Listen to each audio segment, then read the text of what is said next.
Pokémon, the Shiny Pokémon Attractor. This video is purely for entertainment and does not infringe on copyrights or laws. The rights to the novel and image belong to the original author. We do not claim ownership. Don't like waiting and want to listen to this fanfic in full now? Subscribe to our Patreon, where you'll find the best fanfics. Chapter 351. The two of them were so busy that they had to work together. Baby Anton dragged young Kiris along, looking for a place to sleep at night and collecting food along the way, and young Kiris simply gave up resistance. He couldn't move anyway, and there was no way to resist. Since he couldn't resist, he might as well enjoy it. Well, no, he might as well just let it go. As long as I move fast enough, others can't do anything to me. Feeling the friction of the ground, young Kiris wondered why this strange guy could still transform, and he turned into a pink-skinned muscle monster. Why can't it transform itself? If it could also transform, it could beat up all the guys who bullied it. As for the fruit that the 100-changed Tong had stuffed into his mouth and bitten off, the young Kiris wanted to spit it out at first, but when he found that he couldn't do it, he simply chewed it and swallowed it. Anyway, these fruits were all eaten by this strange guy. Since he dared to eat it, it proved that there was no problem. However, the taste of these fruits is really different. There are sour, sweet, bitter, spicy and salty flavors. Some of them want to eat more after eating, and some simply put on the mask of pain after eating. After being dragged and fed for a while, the young Kiris actually got used to it. As expected, habits are really terrible. After getting completely used to it, the young Kiris even found a comfortable posture to be dragged by the 100-changed Tong. When the 100-changed Tong fed him, he also began to open his mouth and wait for the 100-changed Tong to put the food in. If the 100-changed Tong couldn't help him chew, he wouldn't even want to move his mouth and fully exerted his rottenness to the extreme. Anyway, the friction on the ground couldn't cause any damage to his hard shell, at most a few scratches. The food has been tested for poison, so you can eat it without worry. What are you afraid of? Just put it aside. The one walking in front of him had a painful expression on his face. There was nothing he could do. Although tree fruits are food for Pokémon, they are rarely suitable for human consumption without processing. It's not that they are poisonous, but the taste is hard to describe. Although Ditto is using Ditto's body now, his taste preference is still that of a Wutong. It's impossible that a person who possesses a dog will really like to eat shit, right? However, in order to make young Kiris eat, Baby Anton can only use this simple and crude method. I have tested the poison for you in advance. You dare to eat it, right? Although young Kiris's experience is very tragic, it is still a baby after all. How could it think that the food I eat may have poisons that I'm immune to, and you may not be affected by eating it? So young Kiris also experienced the feeling of eating all you can for the first time. Dragging young Kiris under the care of the lost god, Wutong successfully went around a long circle and returned to the tree hole where young Kiris was born. All this was in Wutong's plan. Lost god, I was actually used. Dragging young Kiris to the tree hole, Wutong once again transformed into Swampert mode and moved the boulder to the side, leaving enough space for them to enter. Then Wutong dragged young Kiris into the tree hole. This is where they will sleep tonight.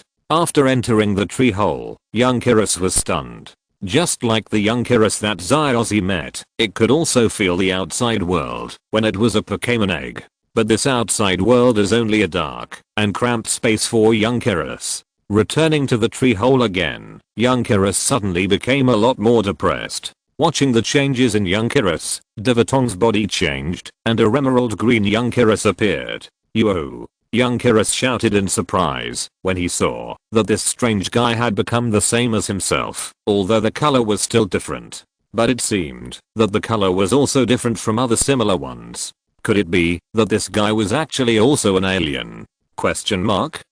An alien like himself? What's wrong looking at me with such a silly look? Have you never seen a handsome young Kiris like me? Baby Anton teased. Yo! Young Kiris shouted immediately. Handsome as hell. You strange guy. What's wrong with the strange guy? Did the strange guy eat their food? Or did he steal their place to live? Baby Anton asked back. Yoi. Young Kiris couldn't help but lower his head after hearing what Baby Antong said. Yes, it's just a different color. It's obviously a young Kyrus. Why? Why do you all bully it? It obviously didn't do anything bad. Why? Why do you force those strange things into its mouth? Why do you all attack it? Obviously, it's just because it's too lonely and wants to find a partner. Why? Why did it encounter those things? Looking at the young Kyrus who was becoming more and more depressed, Baby Antong patted its head and said, "It seems that you are very uncomfortable. It should not be a small matter. Blacken it." "Yo!" young Kyrus shouted with a puzzled look on his face. "What the hell is blackening?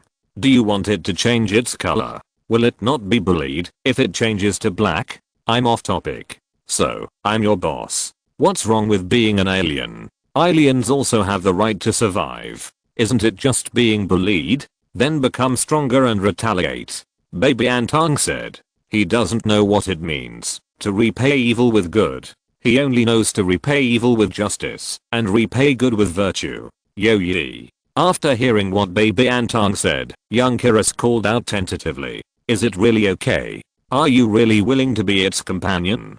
Do you really not dislike its color?" Seeing young Kyrus' eager but unbelievable look, Baby Antong did not hesitate and gave young Kyrus a slap. "What a nagging mother. Is my color normal? And didn't you notice that our calls are different?"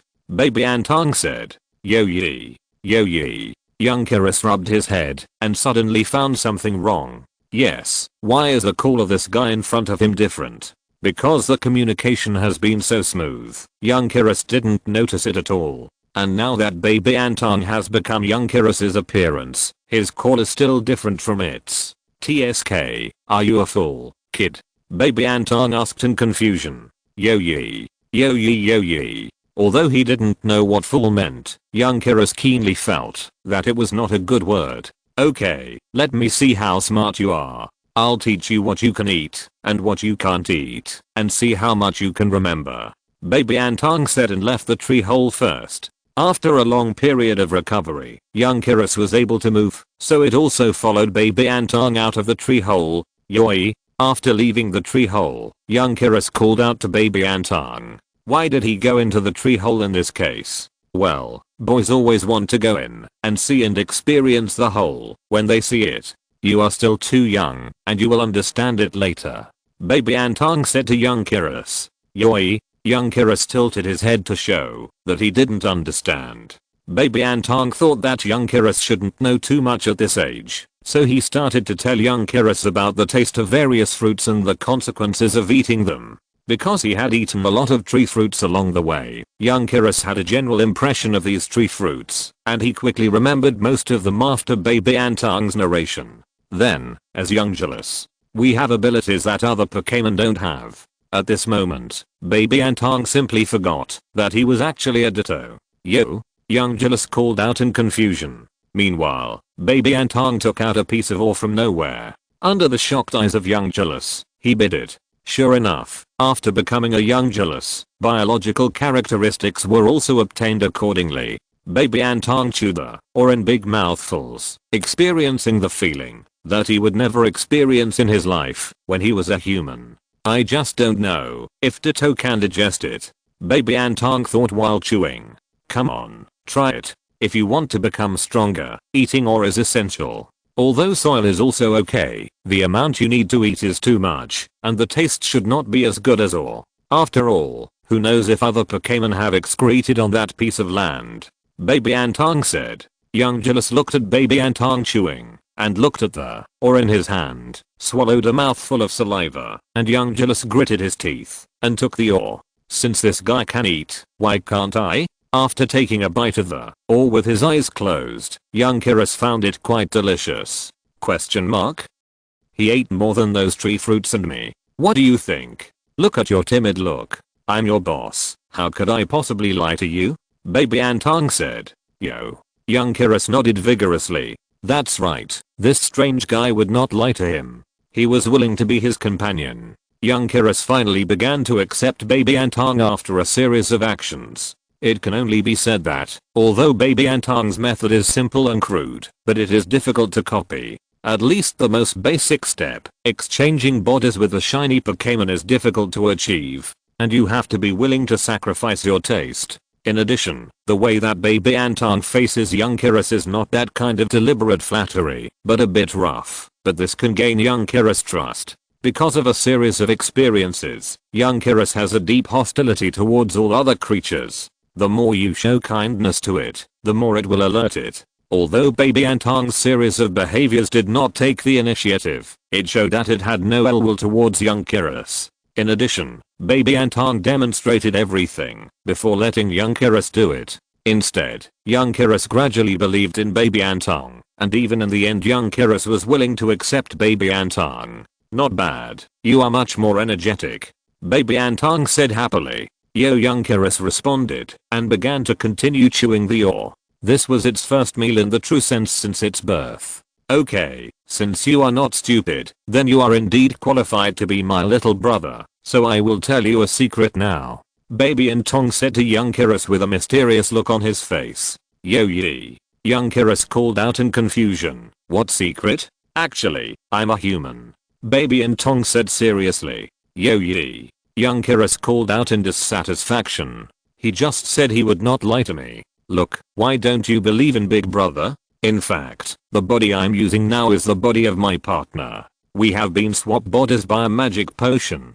Baby Antong continued. Yo ye. Young Kyrus looked disdainful. Humph, are you lying to a child here? If it was a baby of 1 or 2 weeks, it might believe it, but it is already 3 weeks old. It seems that you don't believe it at all. Baby Antong said. Yo ye. Young Kyrus said that it didn't even believe a punctuation mark. In this case, let's make a pact. If I'm really a human, then you can be my partner. Don't worry, there won't be any Pokémon bullying you, because they are all aliens in their own tribes. Baby Antong began to set a trap. Yoi. Young Kyrus said that, if there really was such a partner, he would be willing to join even without a pact. But he didn't believe baby Antong's story at all, and it was obviously lying to children. Just tell me, if you are willing to make a pact? Baby Antong asked. Yoi. Young Kyrus readily agreed, and asked what, if it was fake? Then you will be my boss from now on, how about it? Not a loss, right? Baby Antong said. Yoi. Young Kyrus shook his head, he was not interested in becoming baby Antong's boss. Then what do you say? Baby Antong asked. Yoi. If it's fake, then you are not allowed to lie to me again in the future, and you are not allowed to abandon me. Young Kyrus shouted. Hearing the cry of young Kyrus, baby Antong was stunned, then smiled and turned back into a blue slime, stretched out his tentacles, rubbed young Kyrus's head and said, I promised. You are really a spoiled child. Yo. Young Kyrus immediately shook his head. It doesn't like to act spoiled. It just doesn't like the feeling of loneliness. Baby Antong didn't care, and continued to teach young Kyrus other survival knowledge. In this way, a night passed, and at night baby Antong took young Kyrus back to the tree hole to sleep. But young Kyrus always slept very lightly. Obviously, this poor child should have been attacked by other Pokémon while sleeping, so he was like this. Baby Antong stretched out his body to wrap young Kyrus, and then stretched out a tentacle to pat young Kyrus's body. Baby Antong felt like she was a mother. Damn, she actually became a male mother. She had a little son. Oh, no, baby Antong was sure that young Kyrus was a girl at night. She should have a little daughter. The next day, baby Antong was still wandering around with young Kyrus. When young Kyrus got tired, he simply lay on the ground and stared at baby Antong with an expression that said, I'm done, you can do whatever you want. Baby Antong had no choice but to stretch out his tentacles and grab young Kyrus' tail and drag it around, like he did yesterday. After calculating the time, baby Antong felt that she was about to change back, so she asked young Kyrus directly for the time to verify the agreement. Regardless of young Kyrus's objection, baby Antong transformed into the wind speed dog mode, threw young Kyrus on his back, and relied on the strong sense of smell of the wind speed dog to forcibly break through the favor of the lost god, and rushed back to the Pokémon Reserve Ranger camp. Muto, Shinji and the other two had been waiting here with Wubiangui. As time went by, baby Antong appeared in front of them with young Kyrus. Yo-yi. Seeing Muto, Shinji and the others, young Kyrus made a vigilant cry. He didn't understand why baby Antong brought it here. Okay, isn't it time to verify the agreement? It's almost time. Baby Antong put young Kiris down and turned back into a blue slime. After Baby Antong's voice fell, Baby Antong and Wubiangui fell to the ground at the same time. Yo yee. Young Kiris didn't know what happened and kept shaking Ditto's body. Mo Wu, who are you? Ditto called out in confusion after returning to his body. Yo yee. Young Kiris was shocked. He could feel that the guy in front of him had changed. He was no longer the guy who had been with him for a day and a night and said he would be his family. I say, do you believe it now? Then the familiar voice of young Kiris appeared. Looking in disbelief, he saw the human who had just fallen down looking at him with a familiar expression. It seems that he still doesn't believe it. If that's the case, Wutong took out a rope from somewhere and then directly pushed young Kiris down, skillfully tied the rope to young Kiris' tail and dragged him away. Feeling the familiar feeling, young Kiris directly turned on the bad mode and let Wutong drag him away. At this time, he had believed Wutong's words. Sure enough, he really didn't lie to himself, always. So, what is this doing? Xiaoming asked with a puzzled look.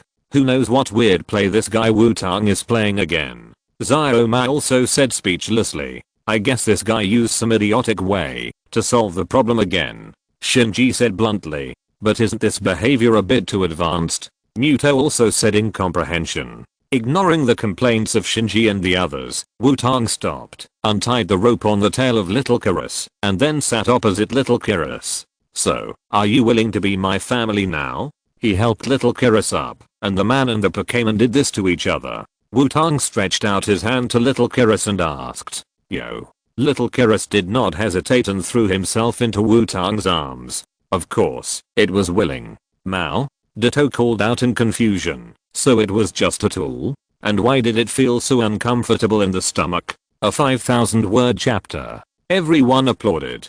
Chapter 352. The young Kiris was born in a strange way. In the Pokémon Reserve, in the Ranger Camp, Muto looked at the young Kiris held in Wutong's arms with a look of wonder. Unexpectedly, Wutong succeeded in winning the heart of young Kiris in just one day. It was simply unimaginable how he did it. Then I'll give you a name, otherwise it will be a bit troublesome for Ice to write battles in the future. Wutong said to the young Kiris in his arms. Yo. Young Kiris tilted his head with a look of expectation. Although he was still wary of Shinji and other guys he had never seen before. After all, he was with Wutong, so young Kiris still looked very relaxed. What's going on? Who is Ice? Why write about fighting? Muto looked confused, as if he was asking who I was, and where I was, and what he was talking about.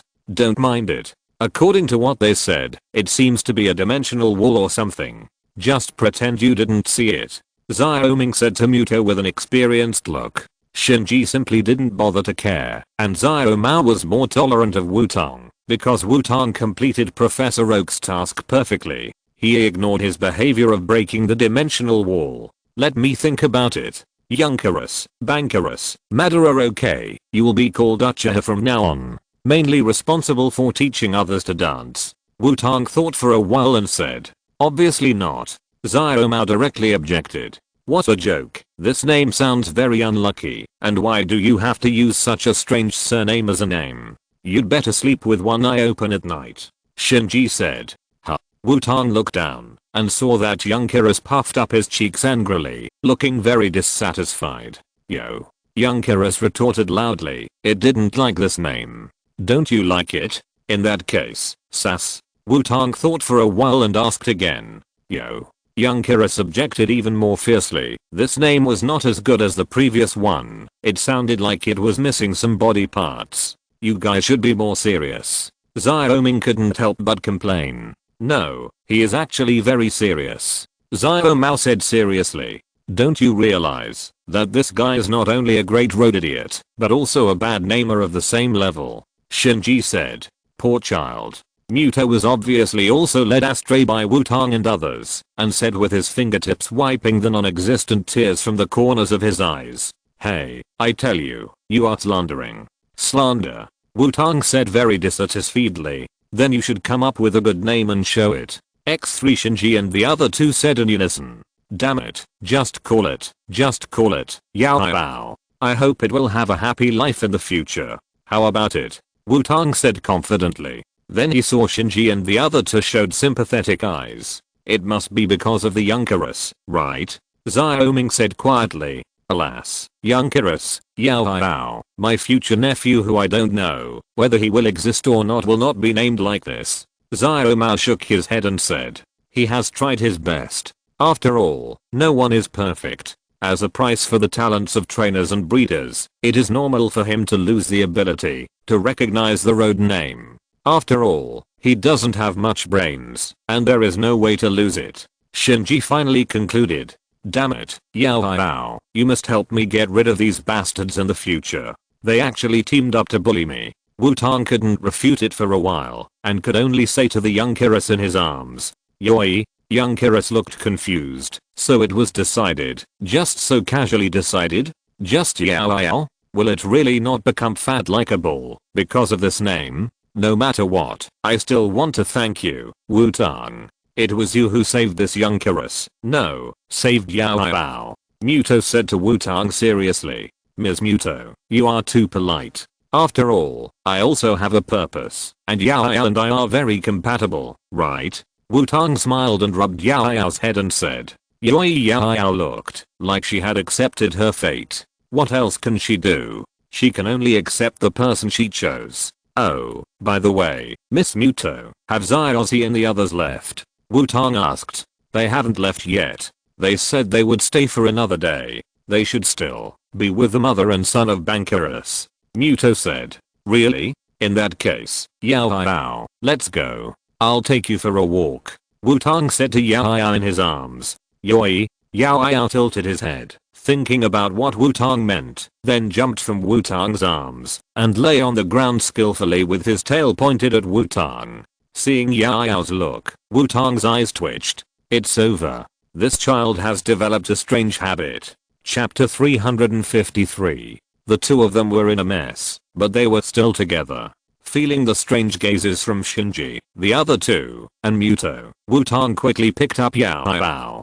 Don't do this pose casually outside in the future. You are a girl, so you should be more reserved. Wutong said. Yoi, young Kyrus called out, not quite understanding. Maodato, who had been ignored, called out irritably, and then collapsed on the ground. I just don't know why. The Ditto that had become a puddle had small raised particles, which looked like an acupressure mat. Seeing Ditto's state, Wutong couldn't help but look away, and made some energy blocks to promote excretion for it at night. However, Ditto's body structure is really curious. What kind of digestive system can produce such an effect? Ditto, you've worked hard.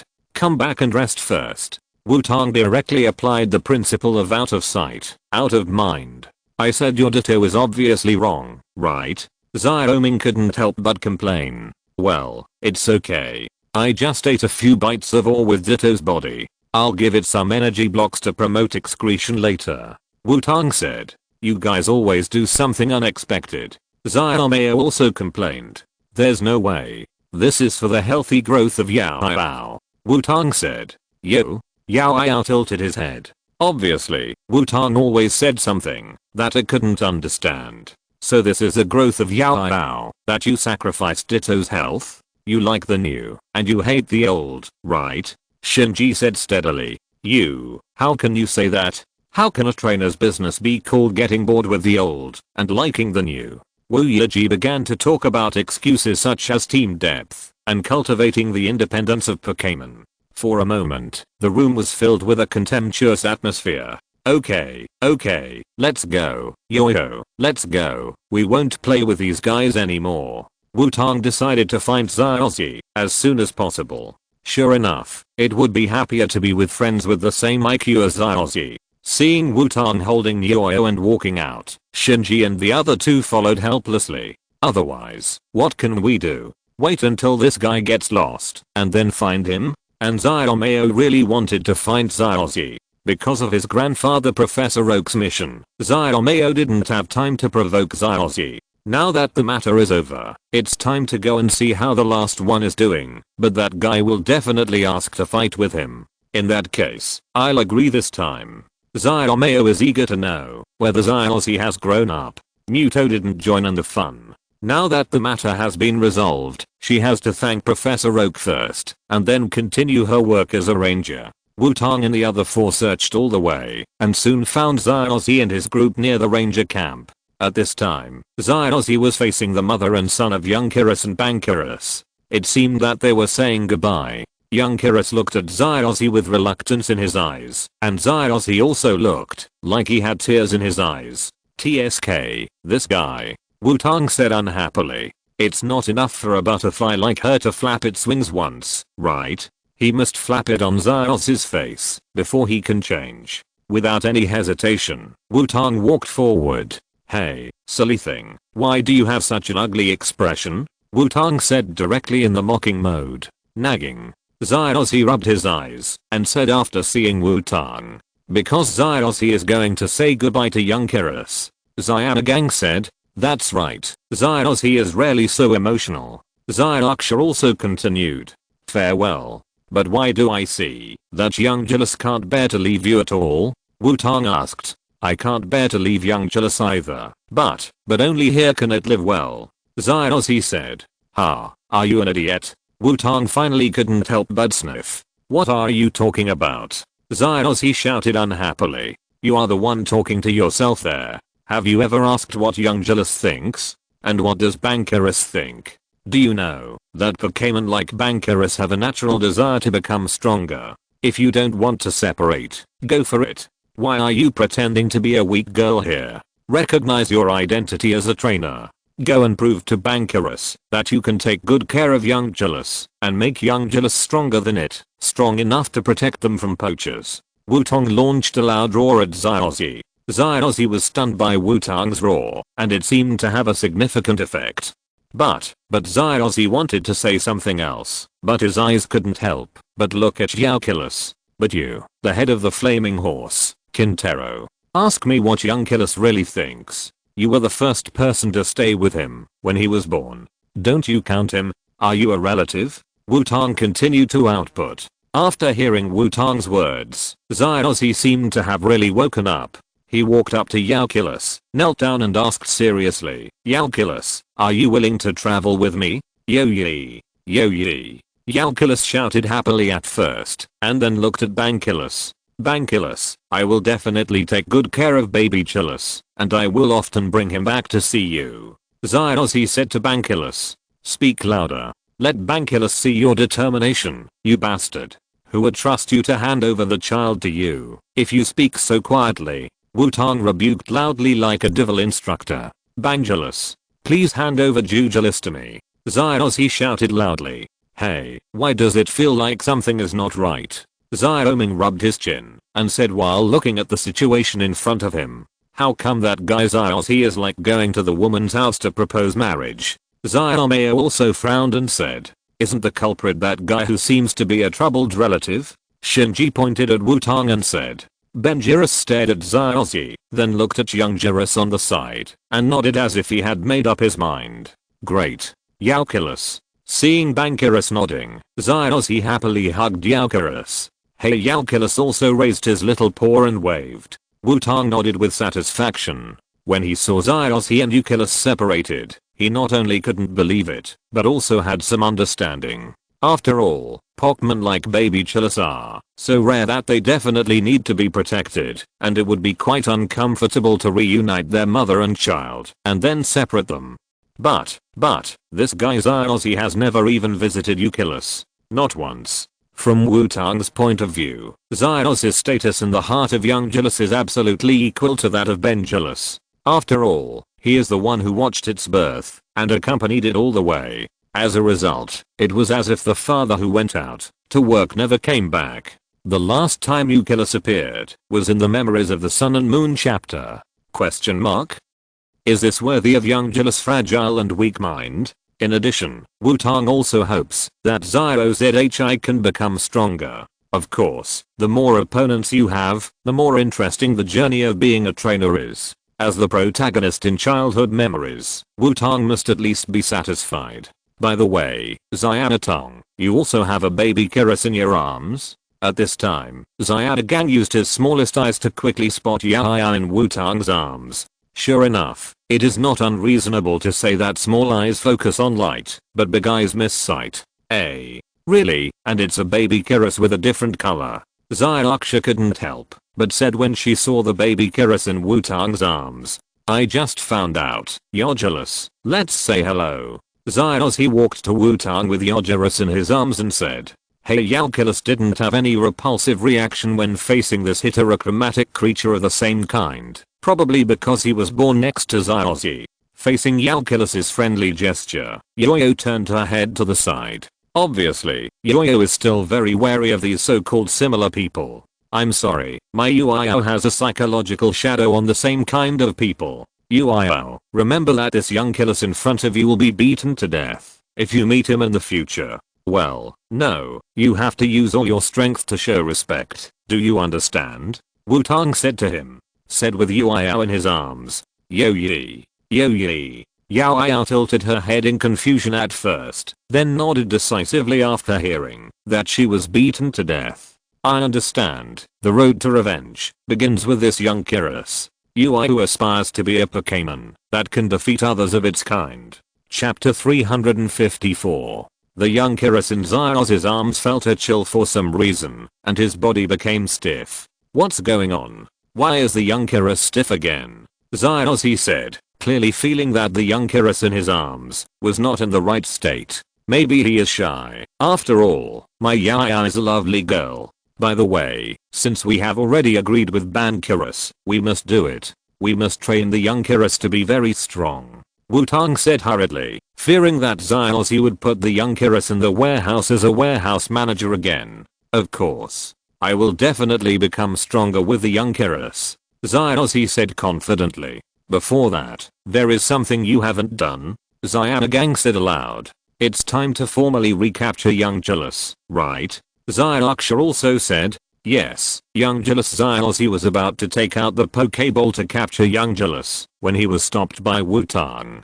Wait a minute, you should have a full load of Pokémon on you now, right? Wutong asked. Yes, that's right. Xiaoxi nodded innocently. Then who are you going to send back after you capture young Kyrus? Wutong continued to ask. Xiaoxi was asked this question all of a sudden, and he scratched his head in difficulty. Alas, young Kyrus is still a child and is not suitable for formal combat, so you can keep it with you without capturing it for now. It should want to be with you more, so you can capture it later. Wutong said helplessly. Yes, then young Kyrus, let's act together for a while, Xiaoxi said to young Kyrus. Yo, young Kyrus called out in response. Yao, we must not become idiots like Xiaoxi, understand? Wutong began to educate the child again, saying to Yao in his arms. Yo, Yao nodded to show that he understood.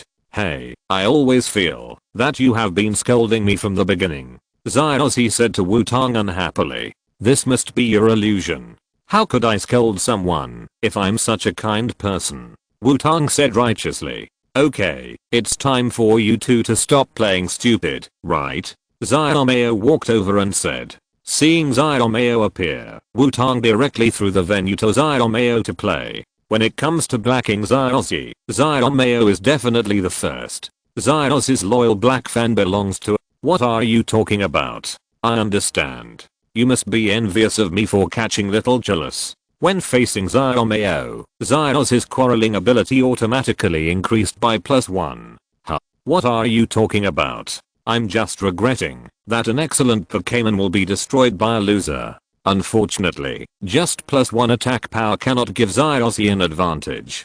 Damn it. What are you talking about? Do you dare to fight me? I must let you know how powerful I'm now. Xiaoxi broke through the defense and declared war on Xiaomao. Humph, I would not fight with a loser like you, but I'm in a good mood today, so I will let you see the difference in strength between you and me. Xiaomao said with a relaxed smile. Come on. Who is afraid of you? I will definitely defeat you. Xiaoxi shouted without any nutrition. In that case, let's have 3v3. You don't even have 3 Pokémon, do you? Xiaomao continued to output. Of course I have it. You are the one who doesn't even have all the Pokémon, right? Xiaoxi retorted. In that case, I will be the referee. Woo woo. Wutong volunteered to be the referee, but before he could finish his words, two hands came from behind, one covering his mouth and the other locking his throat. "Sorry, Xiaogang, I'll leave the refereeing job to you," Xiaoming, who was locking his throat, said to Xiaogang. "Okay, leave it to me." Xiaogang did not refuse. After all, he always helped Xiaoxi to act as a referee, and he was used to it. "You don't make trouble," Shinji, who covered Wutong's mouth, said coldly. Just like that, Shinji and Xiaoming dragged Wutong aside to prevent him from participating in the refereeing work.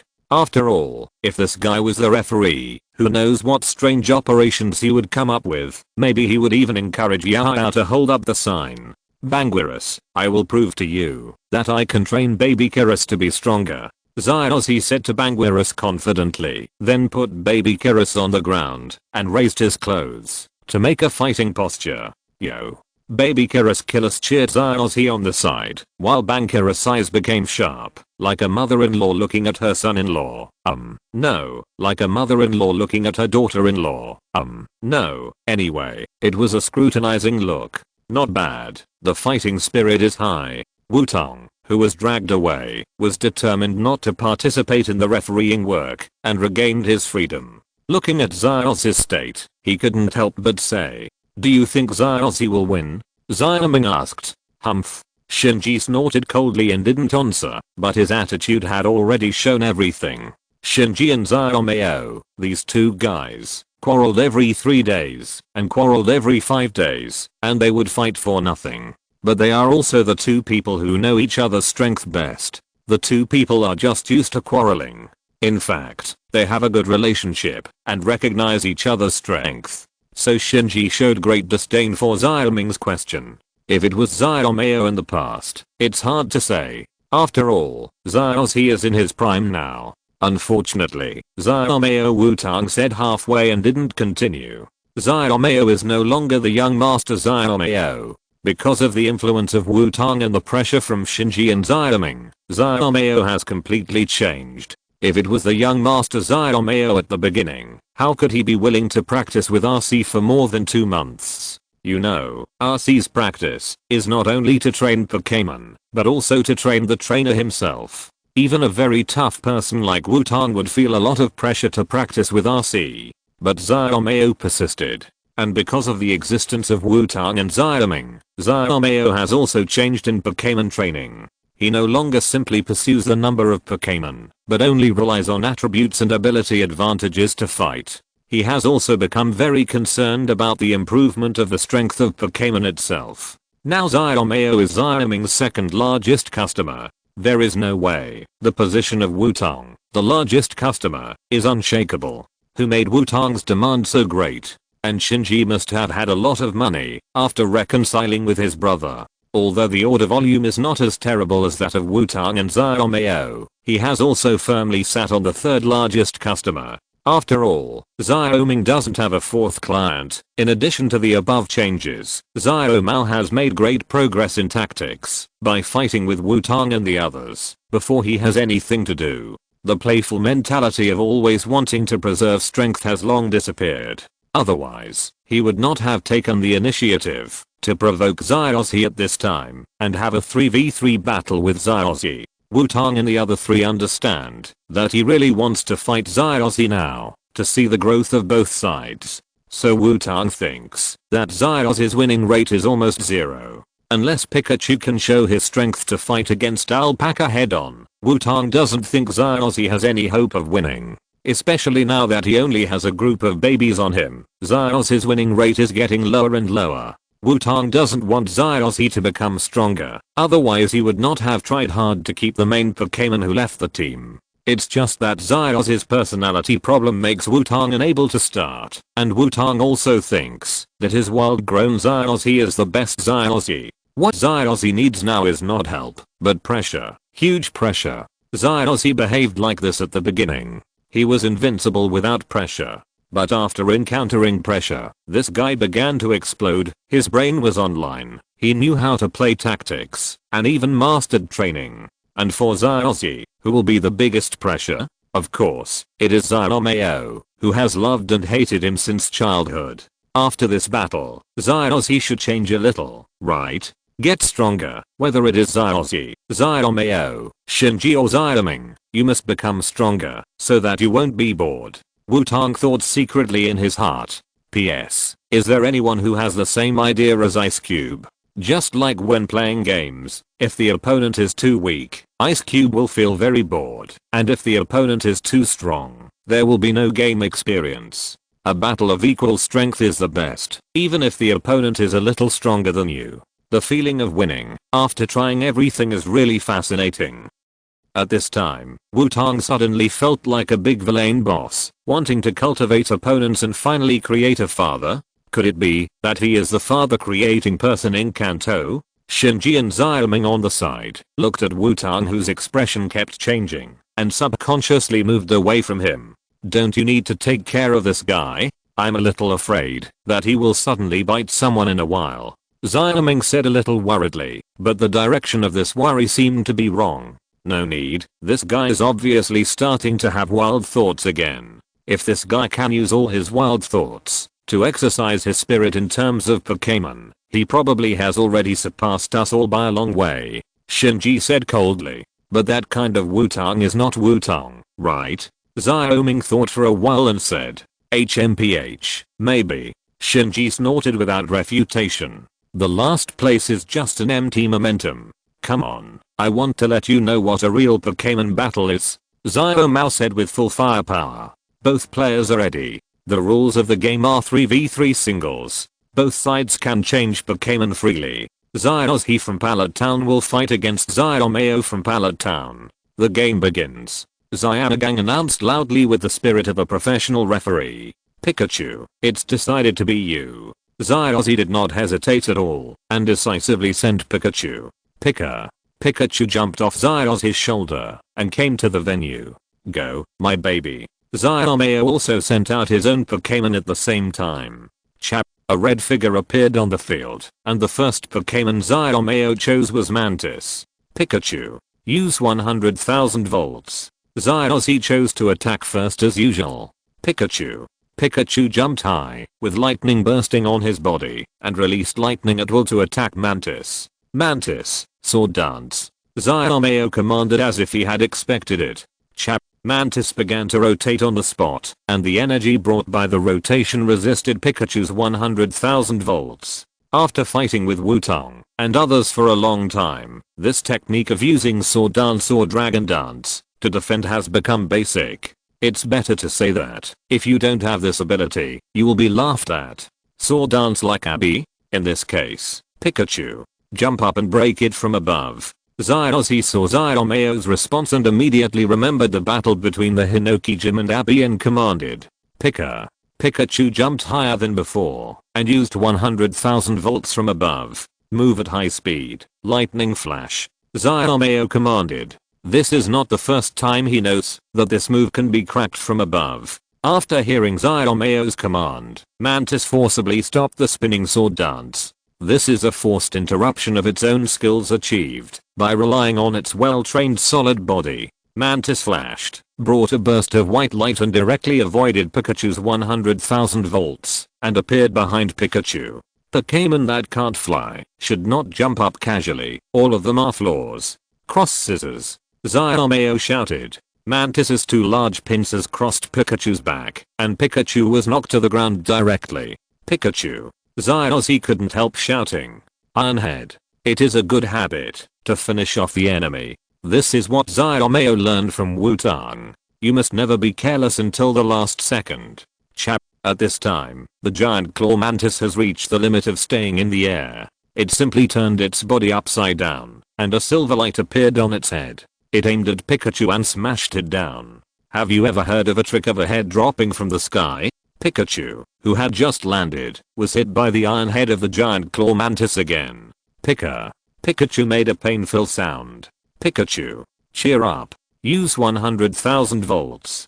Perhaps because he was facing Xiaomao, Xiaozhi seemed even more uncalm. Wutong shook his head when he saw Xiaozhi's choice. Xiaozhi, who had lost his mind, had lost his last chance of winning. Pikachu. However, Pikachu chose to respond to Xiaozhi's call, and lightning flashed on his body. Bullet Fist. Xiaomao showed unexpected calmness and gave the command directly. The claws of the giant mantis were covered with metallic color. It attacked later but arrived first, and one claw hit Pikachu's face.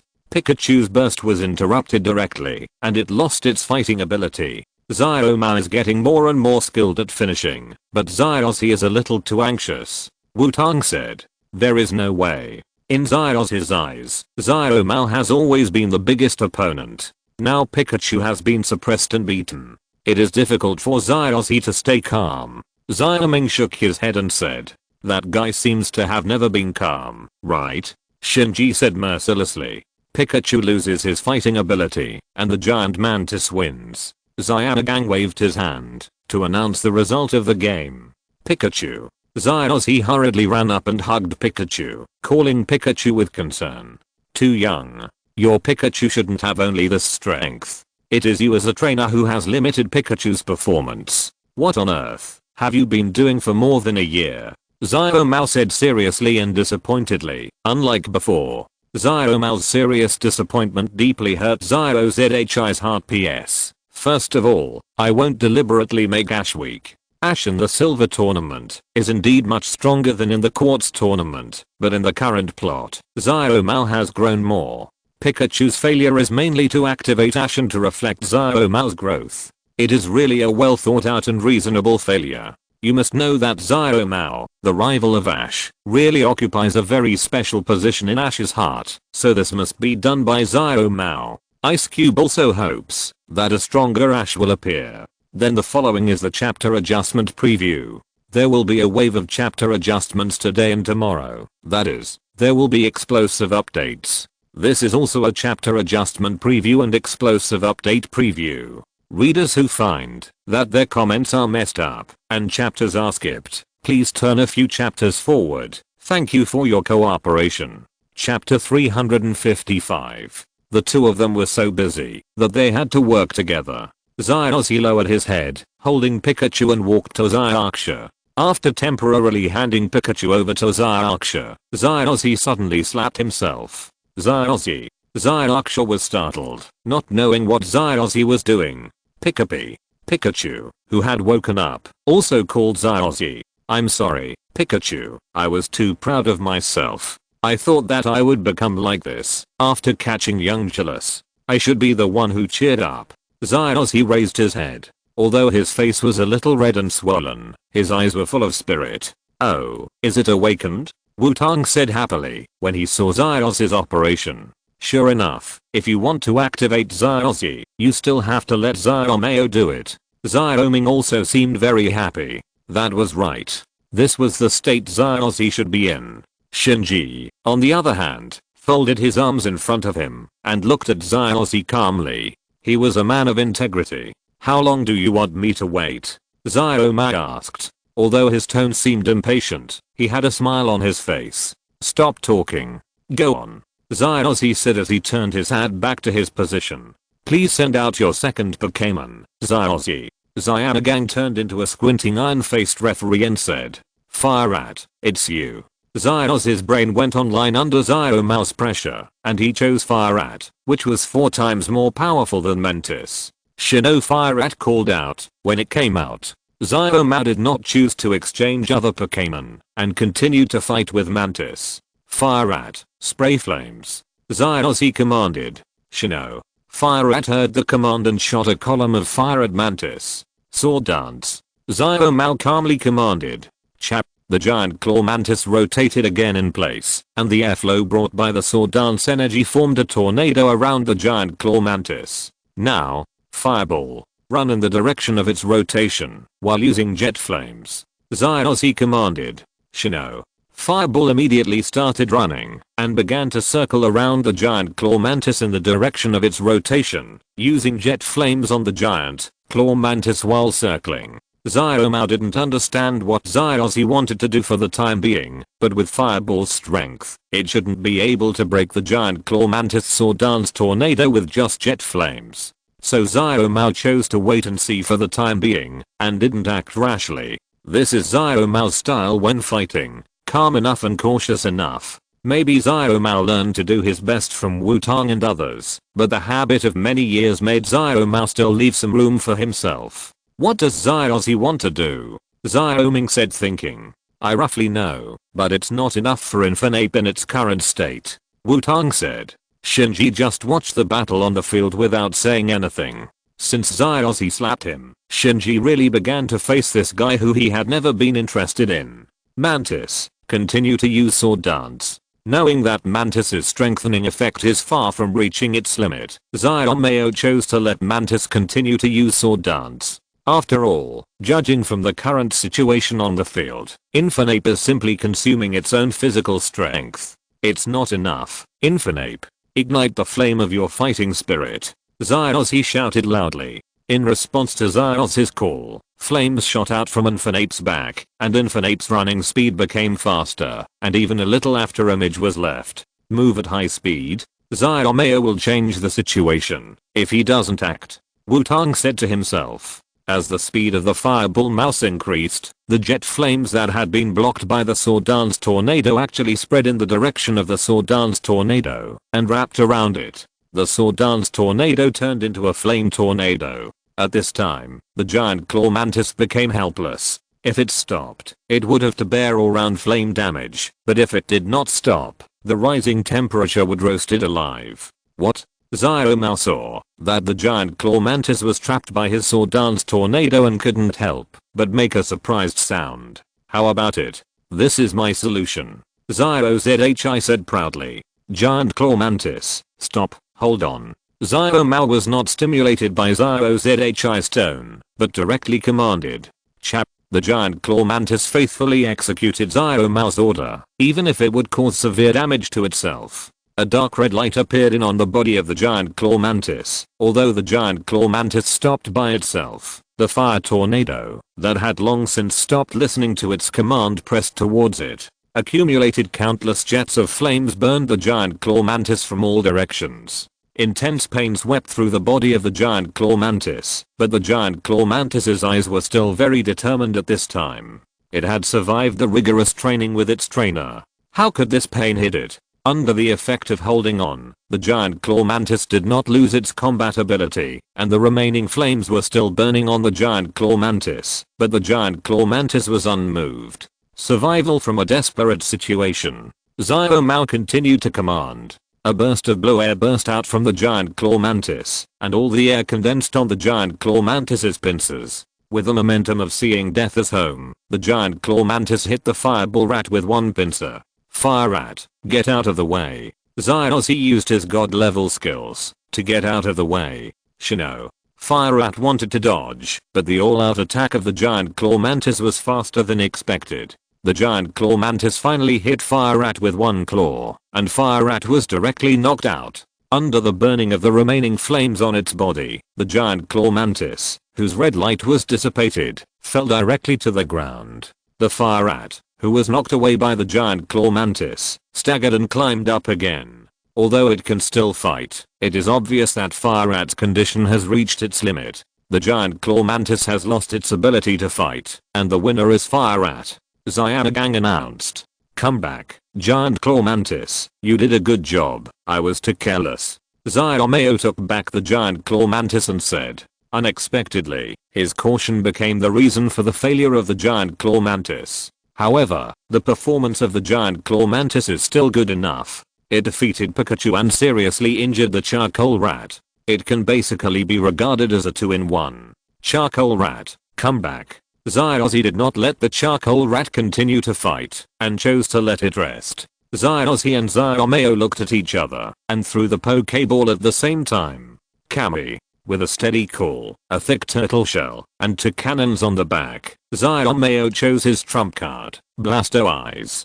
Beyond the other side, a slightly sweet call sounded, and it turned out to be the Laurel Queen. As soon as the laurel leaf appeared, it rushed directly to Xiaozhi. Wutong looked at Xiaozhi with a serious face. Has this guy grown so big? He even learned to predict. However, after seeing Xiaozhi's face, Wutong knew that he thought too much. It seems that he is just lucky. Fortunately, I thought Xiaozhi's brain has grown. PS. There was a problem when adjusting the chapter. So the update failed. Please don't worry, Binkue is working hard on it, and I will definitely update it.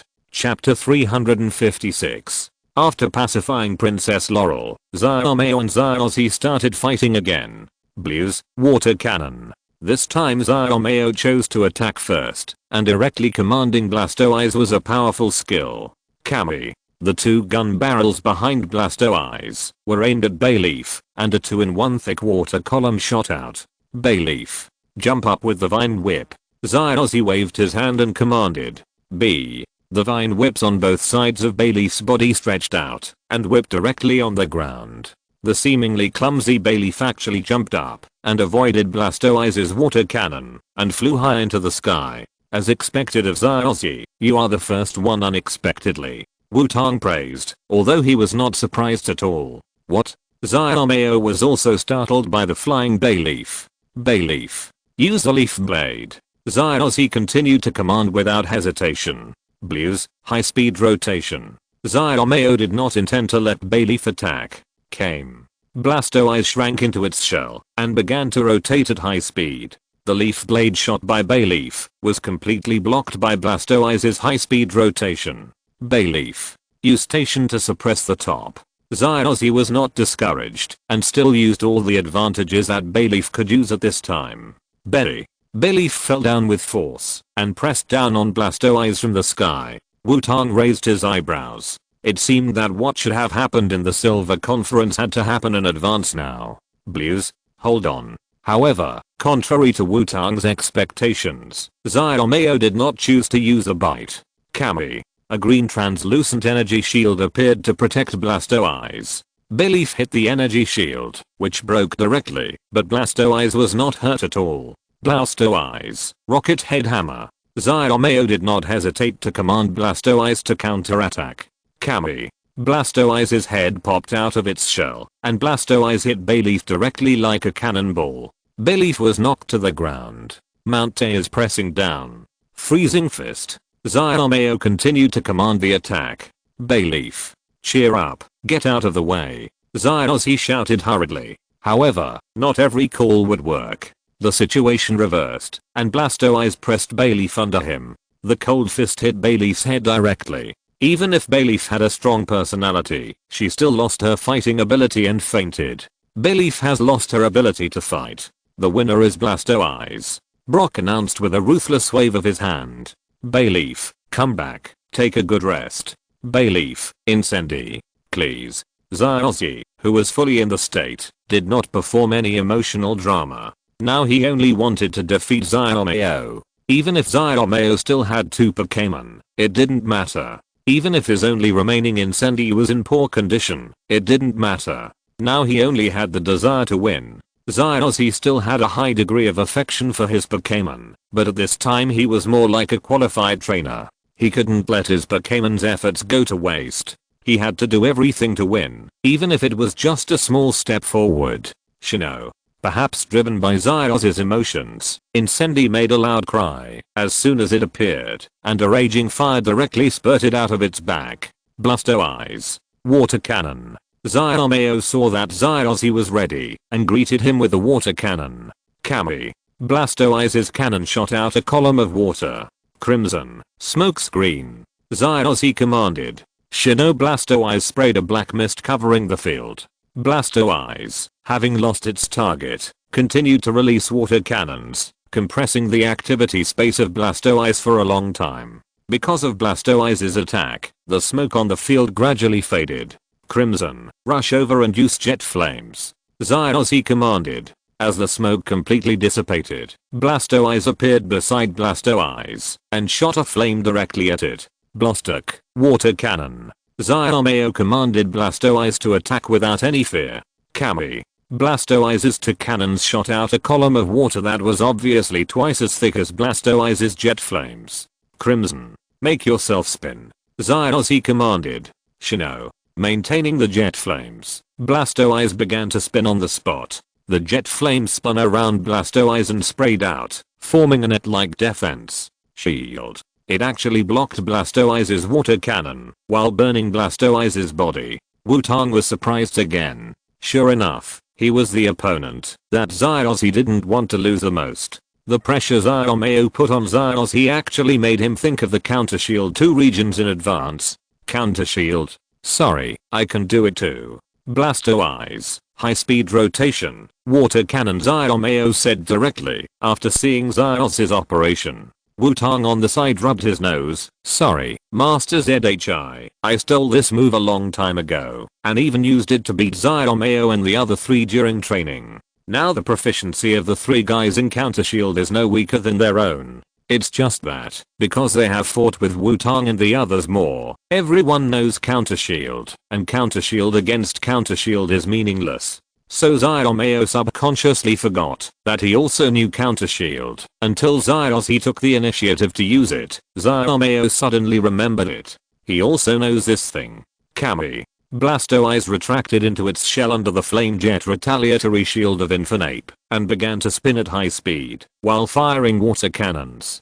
Faster rotation speed, stronger skills, better status and attribute restraint. The retaliatory shields of water and fire collided, and Blasto eyes won without a doubt. Infinape, which was already in a bad state, lost its combat capability after being hit by the water cannon retaliatory shield of Infinape. Infinape lost its combat capability. The winner is Xiaomao. Xiaogang announced immediately when he saw Infinape lost its combat capability. Surprisingly, it was cracked directly. Xiaoxi came to the middle of the venue and picked up Infinape, saying in disbelief, "No, it's not cracked. It's obvious that Xiaomao is more skilled in using it, which means that Xiaomao has already known this tactic that he suddenly thought of. Has the gap between him and Xiaomao become so big?" Seeing Xiaoxi become disappointed again, Wutong gave Xiaomao a look and left with Shinji and Xiaoming first. Sometimes, your most respected opponent can also be your best teacher. Chapter 357. The two of them didn't know what Xiaomao said to Xiaoxi, but they knew that Xiaoxi had regained his spirits and was shouting that he would not lose in the Silver Conference. Wutong didn't say much about Xiaoxi's statement, but just said, "Don't forget the Pokémon you have captured before, and train young Kiris well," and then left. There was still nearly a month before the opening of the Silver Conference, so the 4 of Wutong said goodbye to the Ranger Miss Muto and returned to the Clear Cliff. After returning to the Clear Cliff, Wutong took Yao to meet its brothers and sisters. "Everyone, come out. Mealy, Fangaya, come here too," Wutong said, throwing a handful of Pokeballs. The calls of various Pokémon sounded, and more than 10 Pokémon appeared. Yo-yi. Yao looked at these guys of different colors in front of her in surprise, and shouted to Wutong in surprise. "Yes, they are all like you. They are the outliers in their respective tribes, so you are welcome to join our outlier family," Wutong said softly to Yao. Yo-yi. Yao felt an inexplicable joy. It turned out that it had so many family members. "Oh, by the way, Meng Yaomo, you are the big sister. Come out and let everyone meet you," Wutong said, stepping lightly on his shadow twice.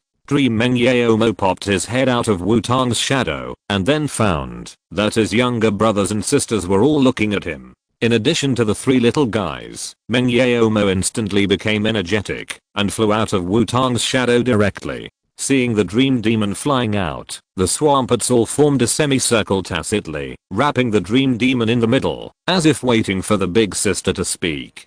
"Dream." The Dream Demon turned around and called out. The calls of various Pokémon. Dream. The Dream Demon called out twice again. The calls of various Pokémon. The second time. After that, the Dream Demon nodded with satisfaction. "Very good, very energetic." "So, what did the Dream Demon say?" Xiaoming on the side asked curiously. "Did it say encouragement or something?" After all, Wutong's other Pokémon seemed very excited. Xiaomao guessed. "It doesn't seem like it." Shinji frowned and said, he always felt that it was not that simple. "You think too much. The Dream Demon really just called out twice and didn't say anything," Wutong said expressionlessly. "Who would have thought that the Dream Demon would come out alive? What are your other Pokémon so excited about?" Xiaomao asked in confusion. "Some of them are here to show their support, some are just joining in the fun, and the rest are just following the trend," Wutong said helplessly. Sure enough, his Pokémon are a little too individualistic. After hearing Wutong's explanation, Shinji and the other two didn't know what to say, so they just dispersed. Those who needed to rest rested, those who needed to train trained, and those who needed to study tactics studied tactics. After playing with his Pokémon for a while, Wutong also started training.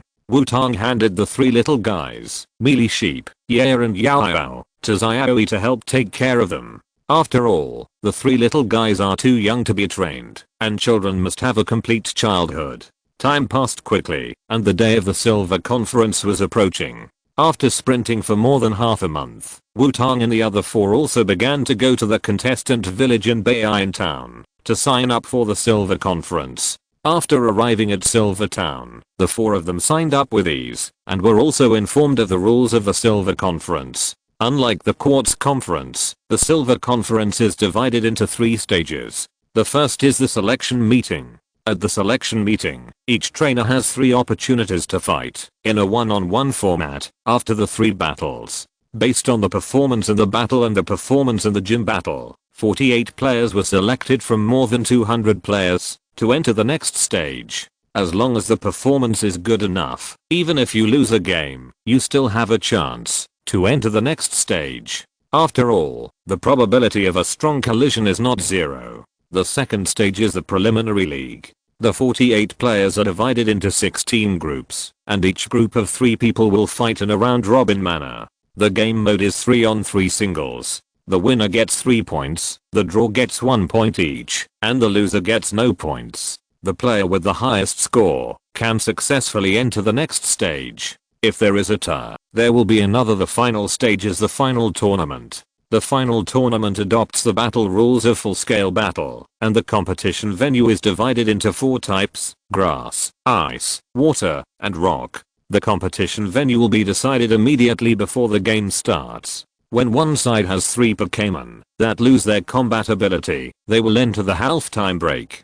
Before all the battles in the 3 stages, the roulette will be used to decide who will attack first. This rule is not very friendly to people like Xiaoxia who like to attack first. After signing up, Wutong and the other 4 went to the players' dormitory to put their things. Because the players' dormitory is a suite with 4 people in one room, Wutong and the other 4 simply lived in a suite. After putting their things away, Wutong and the other 4 went to the venue of the selection meeting. After all, there are more than 200 contestants, so the probability of Wutong and the other 4 meeting is not high. The 4 walked in the venue of the selection meeting, watching other contestants' games, while waiting for their names to be called on the broadcast.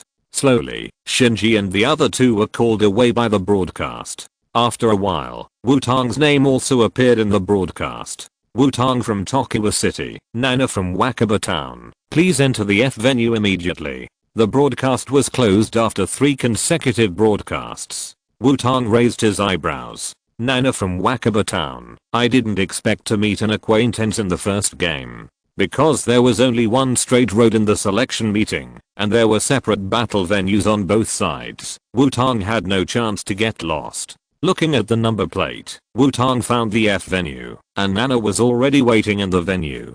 It's Wutong Senior. I didn't expect to meet you, Wutong Senior, in the first game, Nana said happily after seeing Wutong. In the animation plot, Nana may not have collected enough badges to participate in the Silver Conference before the Silver Conference. Now, under the influence of Wutong, Nana has grown even more, and has become one of the more than 200 contestants. Long time no see, Nana. I didn't expect it to be such a coincidence. But you have to work hard. I won't let you down, Wutong said. I will definitely go all out, Senior Wutong, Nana said with full energy. Then, the 4th match of the F area of the selection meeting, Wutong from Tokiwa City vs. Nana from Wakaba Town. Start now, the referee announced immediately, after seeing both sides in place. First, decide the order of attacking first, and attacking second in the game. The referee continued the process and said, on the big screen behind the referee, in the middle of Wutong and Nana's avatars, a roulette wheel divided into many grids, divided into red and green, began to flash. Soon, the roulette wheel stopped at the red position, and Wutong, whose background color was red under the avatar, got the opportunity to attack first. The first player is Wutong, and the second player is Nana. The game begins. The referee announced with a wave of the flag in his hand. The first player and the second player each have their own advantages. The first player can attack first and take the initiative from the beginning. The second player can wait for the opponent to send out his Pokémon first before sending out his own Pokémon, which is more advantageous in tactics. First move. In this case, Little Frog, please. Wutong, who knew that he was the first mover, sent out his Pokémon directly. Bang! A Little Frog's heavy body appeared in the field. In fact, it doesn't matter to Wutong whether he takes the first move or not. After all, Wutong has already planned to use Little Frog to fight. This is the confidence in his own strength. Even if he doesn't specifically choose Pokémon with advantages in attributes, Wutong is confident that he can defeat Nana. Geranium. Go. As expected by Wutong, Nana chose Geranium to fight against Wutong's Little Frog. Mega. Geranium appeared and immediately cried out when she saw Little Frog. After all, Little Frog is also Nana's old rival. You know, when Geranium was still a chrysanthemum leaf, its first opponent was Little Frog. And the loss was very bad at that time. After that, Geranium never won against Frog. It can be said that Frog is Geranium's lingering nightmare in the mountain she wants to climb the most. The weather is so good, let's make it better, Frog. Sunny day. Although he took the initiative, Wutong did not choose to attack. Banner. Frog looked up at the sky, and a warm light like the sun came out of his body. The sun in the sky suddenly became more dazzling. The chlorophyll in Frog's body circulated wildly throughout his body, and Frog's speed doubled directly. In that case, Geranium, Sunbeam. After traveling throughout the Johto area, Nana has made great progress. After seeing Wutong take the initiative, after a sunny day, Nana directly borrowed the effect of a sunny day and let Geranium use the sunlight beam. Mega. The flower on Geranium's neck lit up, opened its mouth, and shot a yellow-white energy column at Little Frog. Facing the incoming sunlight beam, Little Frog dodged it with one side of its body at a speed that was unimaginable for its body. Dodged it? Nana said in disbelief. Little Frog, bloom. Then dance with petals. Wutong commanded. Banner. The dark green leaf-shaped pattern on Little Frog's body lit up, and the emerald green energy wrapped around its whole body. Then, from the goose yellow flower on Little Frog's back, a burst of energy petals rotated and shot at Geranium. Geranium, let's dance with petals too. Nana didn't think Geranium had the speed of Little Frog to barely avoid the attack, so she simply chose to attack. Mega. The flower on Geranium's neck scattered a burst of energy petals, which rolled towards Little Frog in the opposite direction of rotation. The petal dances on both sides collided in the air, torn together, and bursts of pink energy and light fell. However, at this time, two vine whips with purple tips pierced into Geranium's body from both sides. Geranium, when is it? Nana said in disbelief. Sorry, Nana, the battle between trainers is not just in the sun, there are many trainers crawling in the dark. Wutong said. The poisoned vine whips left purple poisoning marks on both sides of Geranium's body. Because of the combined attack of the poison plus vine whip, Geranium's petal dance could not be controlled normally and was directly pressed by Xiaoxia's petal dance. Geranium was instantly hit by Xiaoxia's petal dance. Xiaoxia, take root, crazy plant. Wutong commanded mercilessly. Xiaoxia successfully took root before the side effects of the petal dance caused confusion, preventing himself from acting recklessly due to confusion in advance. Then the thick dark green rhizome broke out of the ground and stabbed towards Geranium. Geranium had no time to dodge and was directly hit into the sky by the crazy plant. After falling heavily to the ground, Geranium lost consciousness. Geranium has lost her ability to fight. Bulbasaur wins. The winner is Wutong from Viridian City. After the referee saw that Geranium had lost her ability to fight, he raised the flag of Wutong and announced, Geranium, you have worked hard, but you still can't beat senior Wutong. Nana came to Geranium and touched Geranium's head helplessly. It was a very good battle. The choice at the beginning was very good. You have really grown a lot, Nana. Wutong took back the frog and said to Nana, In fact, Wutong could have defeated Nana in a more open way, but as a senior, Wutong must let Nana know that not all trainers will fight her openly. This is also Wutong's responsibility as a senior, and it is definitely not that Wutong likes this dark tactic. Really? Senior Wutong? Have I really grown a lot? Nana asked excitedly after hearing what Wutong said. Of course, as a rookie trainer, you are already very good. Wutong praised Nana generously.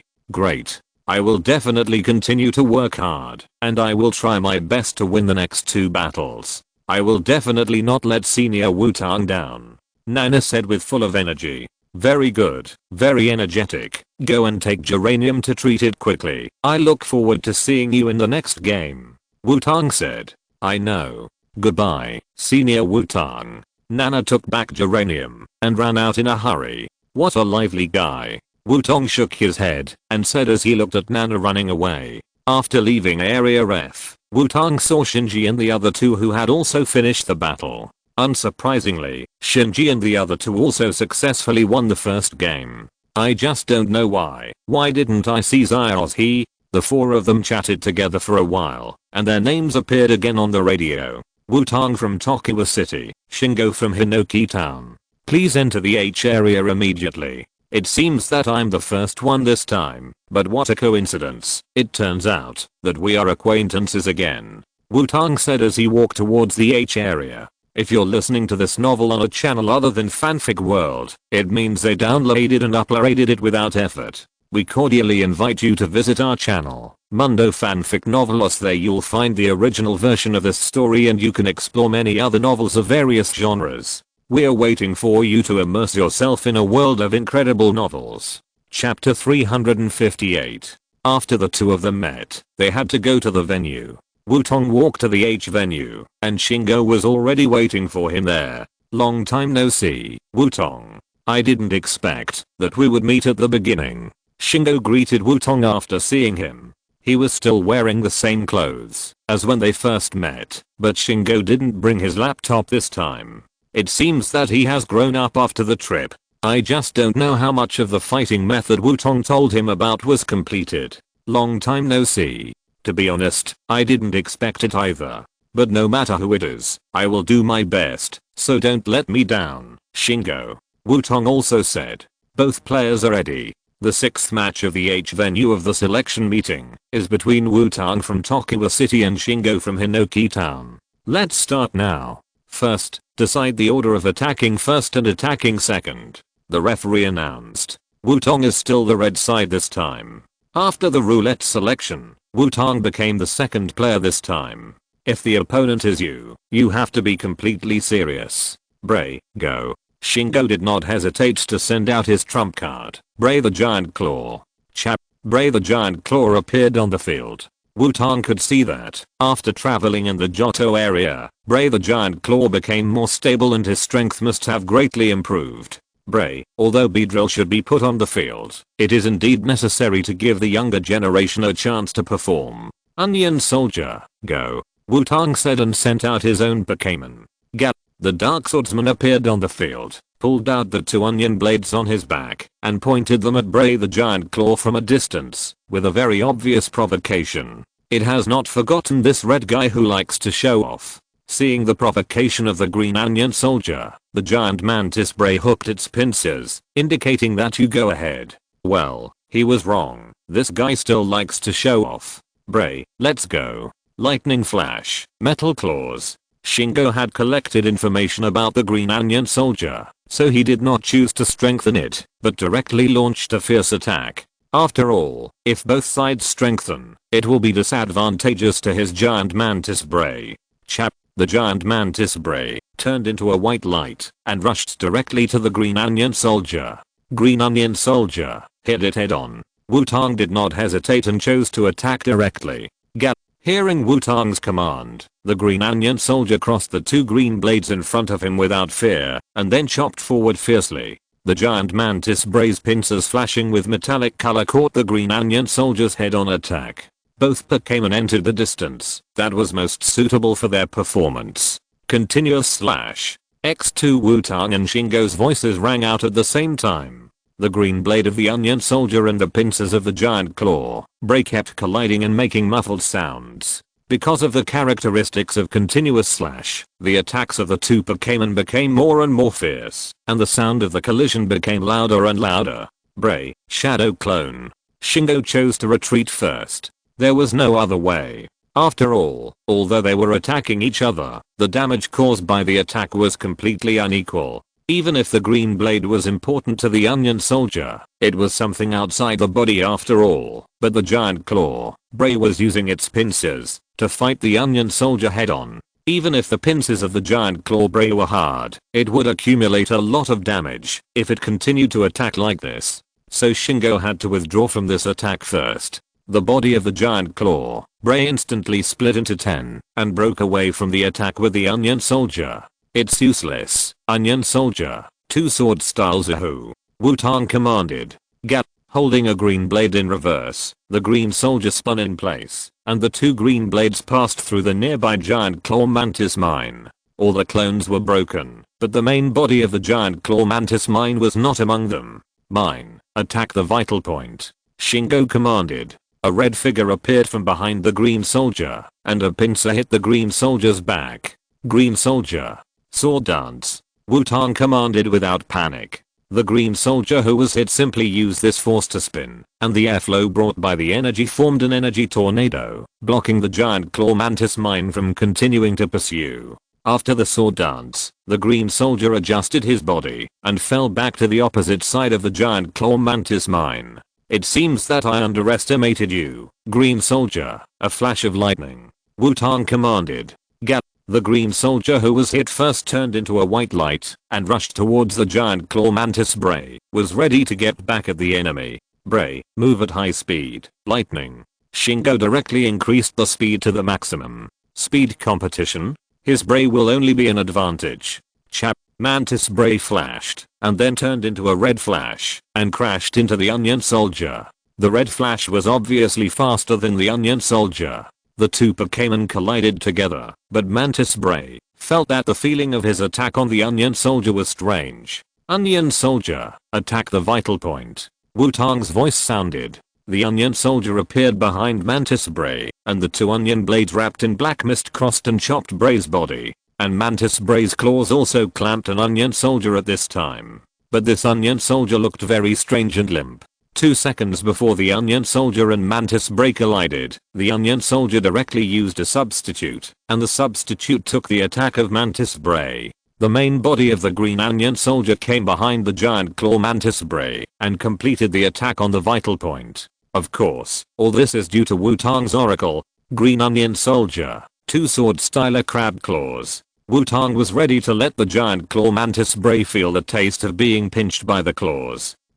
The green onion soldier crossed the two green blades in front of him with a reverse grip, and the metallic luster on them flashed and slashed to both sides at the same time. The giant claw Mantis Bray was directly hit by the secondary damage and was knocked to the ground.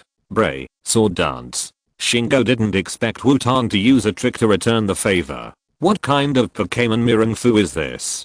Chap. The giant claw Mantis Bray heard Shingo's command and jumped up directly from the ground. He didn't even turn his body around and started to rotate on the spot. Green onion soldier, fly. Wutong commanded. Cap. The green onion soldier inserted the two green blades into the ground and flew up directly with his wings. Bray, continue the sword dance. Shingo saw that Wutong didn't let the onion ranger attack, so he just continued to take the time to stack buffs. Onion ranger, divine bird smash.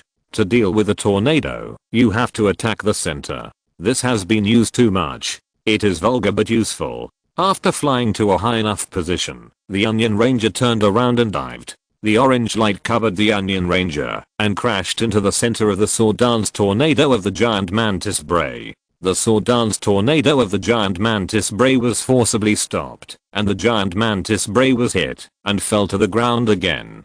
After all, the giant mantis is a steel type Pokémon with excellent physical defense, and it also has the buffer of the sword dance tornado. So the giant Mantis Bray did not lose its combat ability. Bray. Bullet Fist. Shingo was not discouraged when he saw that the sword dance he learned was cracked, and he still commanded the giant mantis bray to resist. At such a close distance, without the onion blade in his hand, Shingo didn't believe that the onion ranger could dodge. See through. Ito Ryu Iai Shishijej. Wutong's voice appeared. Kang Yubing's eyes flashed, and he leaned back to avoid the attack of the giant claw mantis bray, and then touched the substitute. The duck knife appeared in his hand, a white light flashed, and the giant claw mantis bray lost its combat ability. Chapter 359. The battle was won, and the battle was won. Who said that the green onion soldier can't use a single sword? The giant claw mantis has lost its ability to fight, and the green onion soldier wins. The winner is Wutong. The referee announced with a wave of the flag in his hand. Did you still lose? It seems that the information is still insufficient. Shingo took back the giant claw mantis bray and said, my information is not that easy to collect. After all, your collection speed will never keep up with my growth speed. Wutong also took back the green onion soldier and said confidently. After hearing Wutong's words, Shingo was stunned, but he had no way to refute it. Yes, this guy's growth rate is too fast. What the hell is that strange duck knife, and that divine bird slam, all of which are beyond Shingo's information. It seems that I still have a long way to go, but I will not give up just like that. I will definitely enter the preliminary league, and then I will come to take revenge. Shingo said, then I'm looking forward to it. Come on, don't be eliminated before you meet me, Wutong said. Looking at Wutong's departing back, Shingo clenched the Pokeball in his hand. He had to work harder, otherwise he would only fall further and further behind. Wutong, who had finished the second game, had not waited to meet up with Shinji and the others, but had already received the news of his third game in the selection meeting. Perhaps this is the preferential treatment for players who have won 2 consecutive games. Player Wutong from Tokiwa City, player Kenta from Wakaba Town, please go to venue B immediately. Another acquaintance? Although the name Kenta is very common, there shouldn't be too many Kentas in Wakaba Town, right? When he walked to the vicinity of venue B, Wutong finally saw Xiaozhi and his group. Hey, Xiaozhi, how is the selection meeting going? Wutong said hello. It's Xiaotong. Of course I won all the games. I've already entered the preliminary league. Xiaozhi said proudly. Xiaotong, how about you? The selection meeting should be no problem for you, right? Xiaogang asked Wutong. Almost. My third game will be in the B venue next to you. However, my opponent in the third game is not weak. I can't be sure now. Wutong said modestly. After all, he is the protagonist, and a powerful protagonist. If he brags now, it will be bad if he fails. After all, Sanaya should also brag. Really? Let's go to watch the game together. Xiaozhi was instantly excited when he heard Wutong say that his opponent was not weak. But we haven't had lunch yet, and we are already hungry. Xiaoxia said. It's okay, it won't be long. Xiaozhi pushed Xiaoxia directly into the B venue. Xiaozhi is really a guy. Xiaogang followed helplessly. For a moment, Wutong thought that he was the family and friends, so he shook his head and walked in. You are really slow, Wutong. Wutong's opponent Kenta had already arrived at venue B and was waiting. Seeing Wutong's late arrival, Kenta teased. Sorry, but it is you after all. I was a little excited when I heard your name. Wutong responded with a smile. Me too. Although it is only 1v1, I will not hold back. Kenta took out the Pokeball and said. Obviously, the first or second move could not change the Pokemon he was going to send out. That's great. I will also go all out. Wutong also held a Pokeball and said. Come on, Xiaotong. Xiaozhi cheered Wutong loudly. Pika. Pika Pika. Pikachu took out 2 paper fans from somewhere and waved them while shouting. Both players are ready. The game between Wutong from Tokiwa City and Kenta from Wakaba Town will start now. First, decide the order of first and second moves for both sides. The referee announced. This time, the background color under Wutong's avatar was green. As the roulette in the center of the 2 avatars began to flash, Wutong and Kenta both clenched the Pokeballs in their hands. At the moment the roulette stopped, Wutong and Kenta attacked at the same time. Go. Xiaoho. Go. Infinite. The referee didn't care about Wutong and Kenta's disregard for the rules. As long as the players discussed it, it wouldn't be so strict. Raw. Baka. Xiaoxi and Infinite appeared in the venue at the same time. Wutong and Kenta glanced at the roulette at the same time and found that the roulette stopped on the green grid. Xiaoxi. Sword dance. Wutong took the lead in commanding. Raw. Scarlet energy swords appeared around Xiaoxi. Surrounding it started spinning around Xiaoxi. Fire beast. Spray flames. Kenta launched an attack directly. Baka. Fire beast shot a thick column of fire at Xiaoxi. Fly up. Wutong commanded. Xiaoxi flapped his wings and flew into the air. As Xiaoxi took off, the scarlet energy sword also flew up and pierced directly into Xiaoxi's body. Xiaoxi really likes this kind of strengthening method that will cause damage to himself. Or maybe because he has been using abdominal drums, the pain stimulation can stimulate his fighting power more for Xiaoxi. Fire beast. Our flames are more than this. Let him see it. Use fire. Kenta shouted. Baka. Fire beast roared. The flames on his neck surged, and the column of fire rushed into the sky and rushed towards Xiaoxi. Xiaoxi.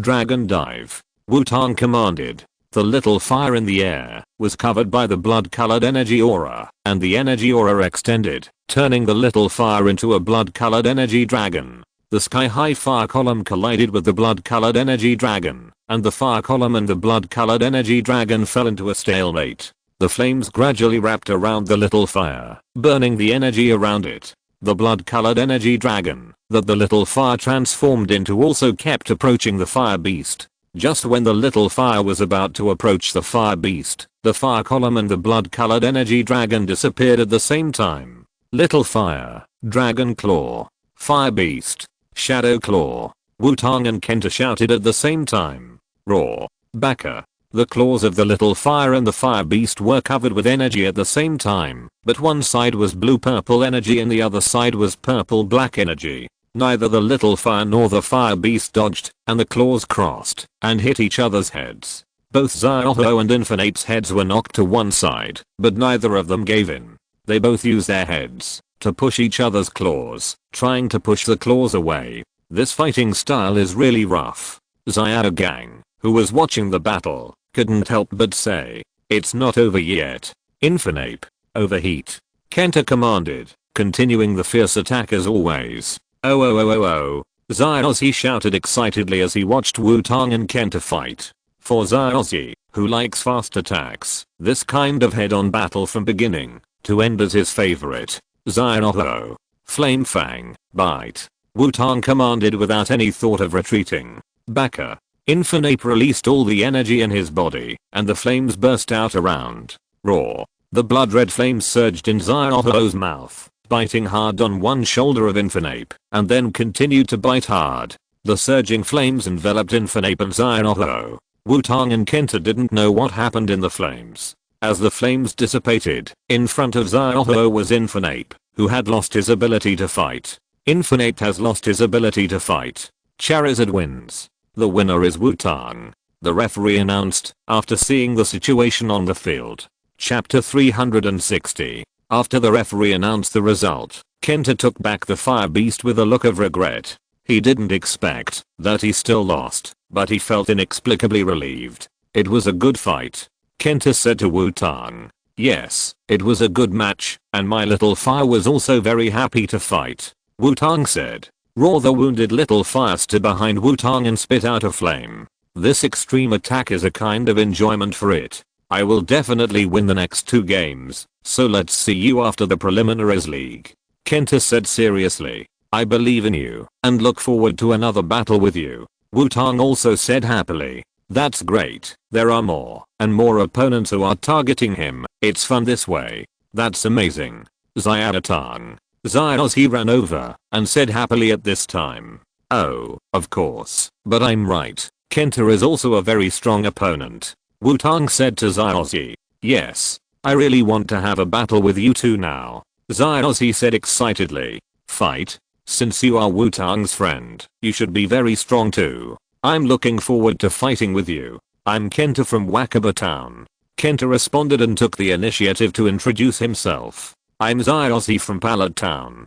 Xiaozhi also introduced himself. Then look forward to meeting you later. I still have 2 games, so I'll leave first. Kenta said and left the B venue. Let's go quickly, there are other players here. Xiaogang also came over and said, yes, my stomach is almost empty. Let's go to eat quickly. Xiaoxia also said, I have to wait for others, so I won't go with you.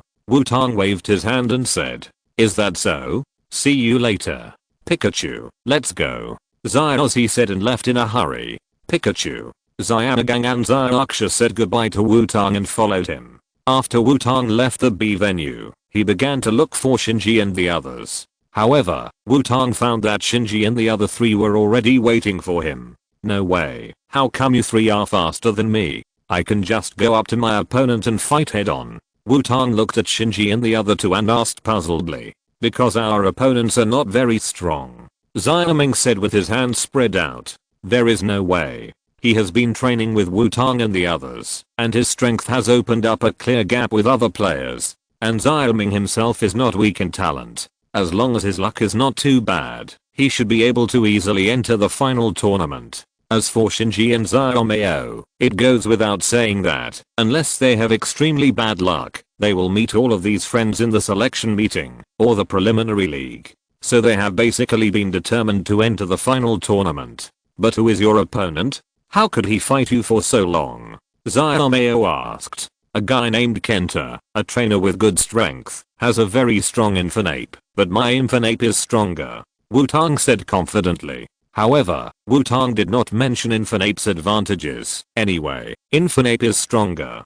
Kenta? Is it the guy that Li Gang met that time? Shinji thought for a while and said, yes, it's him. Wutong nodded and said, that guy is really strong. Shinji said. Hearing that a guy as strict as Shinji said that Kenta is strong, Xiaomeo and Xiaoming also became curious about Kenta. According to Xiaomeo's habit, he would definitely collect information about the contestants to determine which guys are more threatening. However, since he came to the Silver Conference with Wutong and the others this time, Xiaomeo did not have time to collect information. The opponents that are destined to be met will eventually be met. It is useless to think about it now.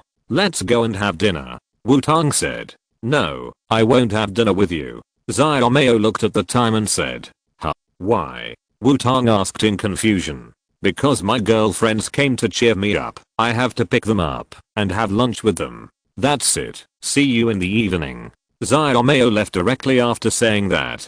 This traitor. X2 Wutong and Xiaoming said together as they watched Xiaomeo leave. Idiot. Shinji glanced at Wutong and Xiaoming and said lightly PS. I don't know why the ice cubes seem to be yang again. Ming, I have to work overtime tomorrow and run back and forth between work and school.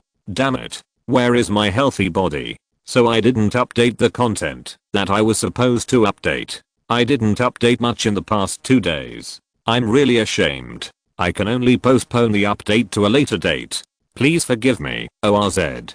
Chapter 361. After lunch, the 3 did not hang out. After all, the preliminary league will be held tomorrow, and the 3 are ready to recharge their batteries. And Xiaomeo ran back after the evening tea party, incomplete version, of Wutong and the other 2.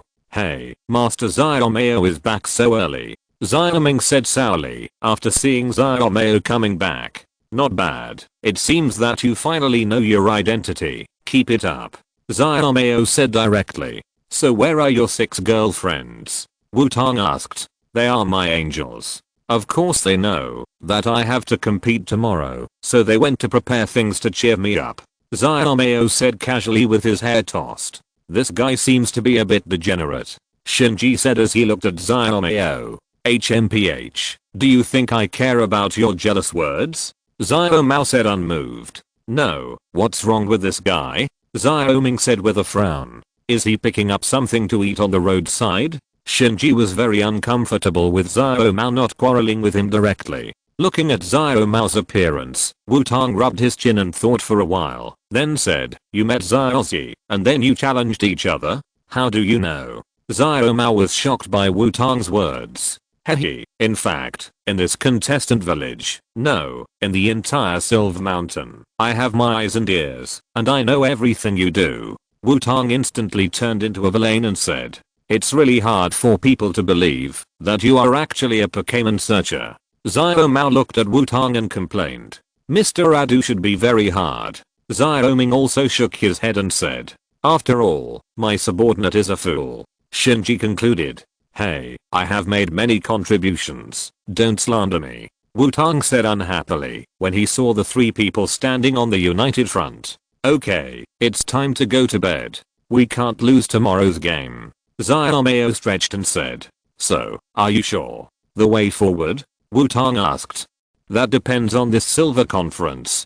Xiaomao said after a moment of silence. Wutong and the other two looked at each other and didn't ask any more questions. They all rested early for tomorrow's game. The next day, the silver conference officially opened. Everyone, please look, the silver stadium is completely full. The opening ceremony and the players will enter the venue soon. Now the audience can't wait. The voice of the host sounded on the radio. Along with the sound of the radio, Wutong and the other four also came to the player entrance channel and waited. The silver conference venue is full of powerful Pokémon trainers. The competition of strength and skills is about to begin. Who will be the champion? Let's look forward to the fierce competition that is about to begin. The broadcast continued to warm up the audience. Wutong and the other four stood in a line waiting to enter, but Xiaomao looked around as if he was looking for something. Seeing Xiaomao's look, Wutong smiled but didn't point it out. However, Wutong soon remembered that the rockets seemed to be coming out to make trouble. After thinking for a while, Wutong's eyes were shining blue. Then Wutong's shadow moved unnaturally, as if something had left. Xiaoxi is here. There. Wutong patted Xiaomao on the shoulder and said, the last one is always the last. Xiaomao said with a smile on his face.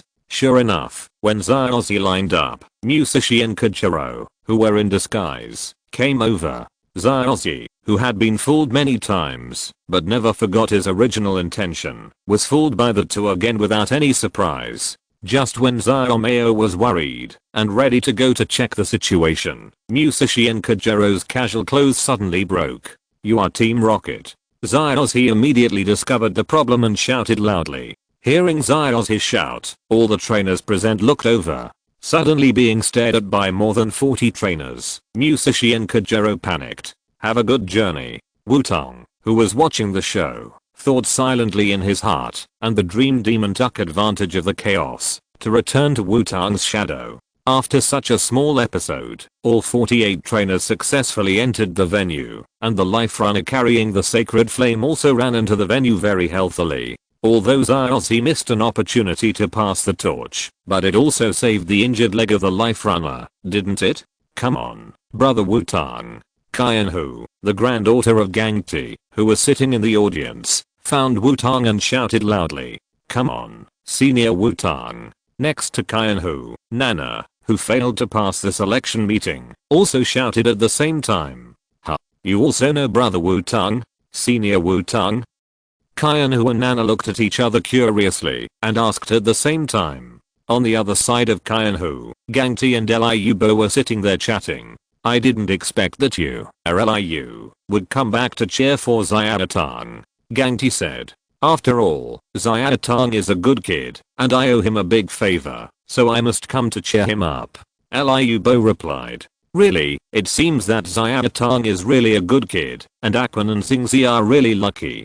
Gangti said happily. Yes, Xiaotang is indeed a good kid. Liu said, touching a Pokeball in his arms. This was a gift he prepared, and he planned to give it to Wutong after the Silver Conference. It's been a long time since I came to the Silver Stadium to watch a game. Come on, Xiaotang. RC, who was sitting in another seat in the Silver Stadium, also cheered for Wutong loudly. I can actually just watch the live broadcast on TV. The voice of K-Dao came from the mobile phone held in RC's hand. Yes, you will only bother K-Dao like this. RC's wife Miho said. Sorry, miss, I forgot. Ha ha ha ha ha. RC said. Damn it, I can't cheer for the master directly. The master must win. Xiaozhi, who was on vacation, also came to the Silver Stadium and cheered for Wutong in his heart. In the new flying palace of Kingscliff, Xiaoai, Mutwo, Ghastly, Yo-Yo, Mare, Fang and other Pokémon that Wutong temporarily left behind for Xiaoai to take care of were all looking at a huge screen together. I saw my big brother. Go big brother. Xiaoai shouted happily while swinging a light stick. Yo-Yi, Michiwa, Yo-Yo, Mare and Fang also shouted to cheer for Wutong. In the breeding house near Suai town in the Sinnoh region, Aquan and Anzi were also sitting in front of the TV, looking forward to their grandson's performance. At the same time, in a gym in the Hone region, a little boy was also looking forward to watching the TV, which was broadcasting the live broadcast of the Silver Tournament. In the center of the Silver Stadium, Wutong, who was waving and greeting like other trainers, suddenly felt his shoulders become inexplicably heavy. Why do I always feel like I have set a lot of flags? Wutong rubbed his shoulders and muttered to himself. Chapter 362. After the incident, the two of them were busy discovering Wutong's abnormality. Shinji and the other two came over. What's wrong? Shinji asked. Your expression is so ugly, are you nervous?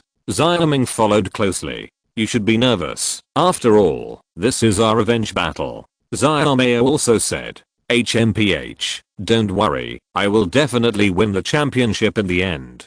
Wutong replied without hesitation after hearing the words of his three friends. No matter what flag he has, he will break it all, and Wutong will definitely win the championship of the Silver Conference. With the successful conclusion of the opening ceremony of the Silver Conference, the Silver Conference has officially begun. Early the next morning, Wutong and the other four came to the hall and checked their opponents in the preliminary league. The preliminary league divided the 48 players into 16 groups, and only one player in each group could advance. Looking at the 16 groups on the big screen, Wutong and the other four looked for their respective avatars. After all, there were only 16 groups, so the probability of the four meeting each other was still very high. I found that I was in Group B. Wutong found himself first and said, I'm in Group E. Xiaoming said, I'm in Group I. Xiaomei also saw himself. I'm in Group P. Shinji saw himself in the last group. Not in the same group. Wutong said, yes, not in the same group. Xiaoming nodded and said, isn't that perfect? Xiaomei said happily, because he saw Xiaoxi's avatar in Group J. In other words, as long as he breaks through the preliminary league, he will meet Xiaoxi in the first game of the decisive tournament. 6v6, I hope you won't be eliminated early, Shinji said lightly. The four looked at each other and smiled at the same time. This might be the best grouping. At this time, Wutong also looked at his opponents in the preliminary league. He didn't know until he saw that there were two familiar faces. Is it because I know too many people, or is the world too small? Wutong scratched his head and couldn't help saying. Looking at his opponents in the preliminary league, Wutong felt no pressure, because these two people were all his acquaintances. One is Kenta's friend and rival in love, Marina's Liquor, and Xiaoxi's opponent in the preliminary league in the animation, Junai. The other is a newcomer like Nana, Xiang, who let go of Professor Kangmu's research Pokémon in Wakaba Town. I don't know if Xiang is lucky or strong enough. He passed the selection meeting that Nana didn't pass. However, he met Wutong in the preliminary league, which can only be said that this kid's luck should have run out. As for Junai, in the animation, he was in the same group as Xiaoxi's preliminary league, and he only got 1 point in the end, which shows what level this guy's strength is. The preliminary league will last for a total of 4 days, with 12 games every day. Group B, where Wutong is, will definitely have match on the first day. The question now is whether Group B's first match has anything to do with Wutong. Soon, the big screen on the other side of the hall changed, and the first day's match list appeared.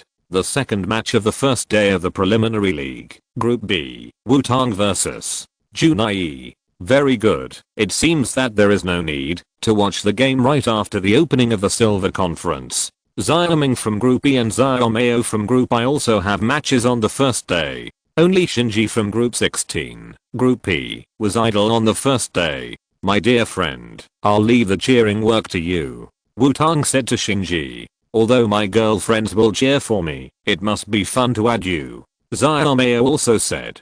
Shinji and Xiaomei's 6 girlfriends cheer together? It seems very interesting. Xiaoming also said with a smile. Idiot. Shinji said coldly. The 4 of them left the hall noisily, and the competition will officially start tomorrow. But the 4 of them did not feel particularly nervous. After all, it was the second time to participate in the competition. At this time, the 4 people were just excited about the upcoming battle. The next day, the competition started early. Wutong, Xiaomei and Xiaoming also came to the hall to register their participating Pokémon. For the first game, Wutong had already decided on his Pokémon. After several people registered their Pokémon, the broadcast began to call the players of Group A, and Wutong, who was the second player of the day, went to the waiting room to wait. Here, Wutong saw his opponent, Pure One. Long time no see, Junai. How are you and Marina? Wutong took the initiative to greet Junai after seeing him. Don't mention it, Marina has completely ignored me recently. Junai started to complain after hearing Wutong's question. Wutong only heard 2 words from Junai's long-winded words. Licking dog. Sure enough, licking dogs have no house. Time always passes quickly when listening to gossip. The first game has ended, and the names of Wutong and Junai began to be called on the radio. It seems that we are here. I hope there will be a good game. Wutong said.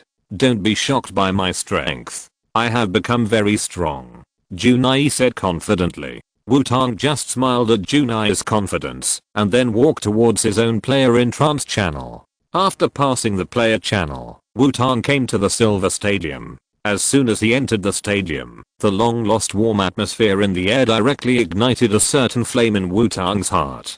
Sure enough, even if I have participated once, the feeling of standing on the field is still so exciting. Standing at the contestant position, Wutong looked at Junai on the opposite side, and then let you know what it means to be a Quartz Conference champion. PS. It should be restored tomorrow, and can be updated normally. Let's just take a look today. Chapter 363. The 2 sides are ready. Both players are ready. The first match of Group B is between Wutong from Tokiwa City and Junai from Wakaba Town. Let's decide who will attack first, said the referee. As usual, it was a red and green roulette wheel. As the roulette wheel flashed, Junai and the audience gradually became nervous. But Wutong still had a smiling face. In the end, the roulette wheel stopped on the green color representing Junai, and Junai attacked first. I attack first. In that case, go ahead, Meryl. Junai thought for a while, and sent out his first Pokémon. Little Frog, I leave it to you. Seeing that Junai had already sent out the Pokémon, Wutong threw out the Pokéball that he had been holding in his hand. No matter what Pokémon Junichi chose, it didn't matter to Wutong, because he didn't plan to change the order of his Pokémon's appearance. Banner. Xiao's heavy body appeared in the field. Meraluli, use Frozen Wind. Junai's first attack did not hesitate to choose the Ice type skill that has a counter effect on the Grass type. Lully. Meraluli blew out a cold wind with sparkling ice crystals. Xiao, Vine Whip, and then use Sunny Day. Wutong commanded. Banner. Xiao stretched out 2 Vine Whips on both sides of his body, waving them back and forth to disperse the blowing frozen wind. Then Xiao's body radiated orange-yellow light, and the sun in the sky became brighter. Under the sunlight, the dark green leaf-shaped pattern on Xiao's body radiated a bright green light, and the chlorophyll characteristics were activated. Xiao transformed into a high-speed Xiao. Xiao, bloom. Wutong continued to command. Banner. Green energy burst out from the froglet, the power of flash was activated, and the flourishing started. Meraluli, use blizzard.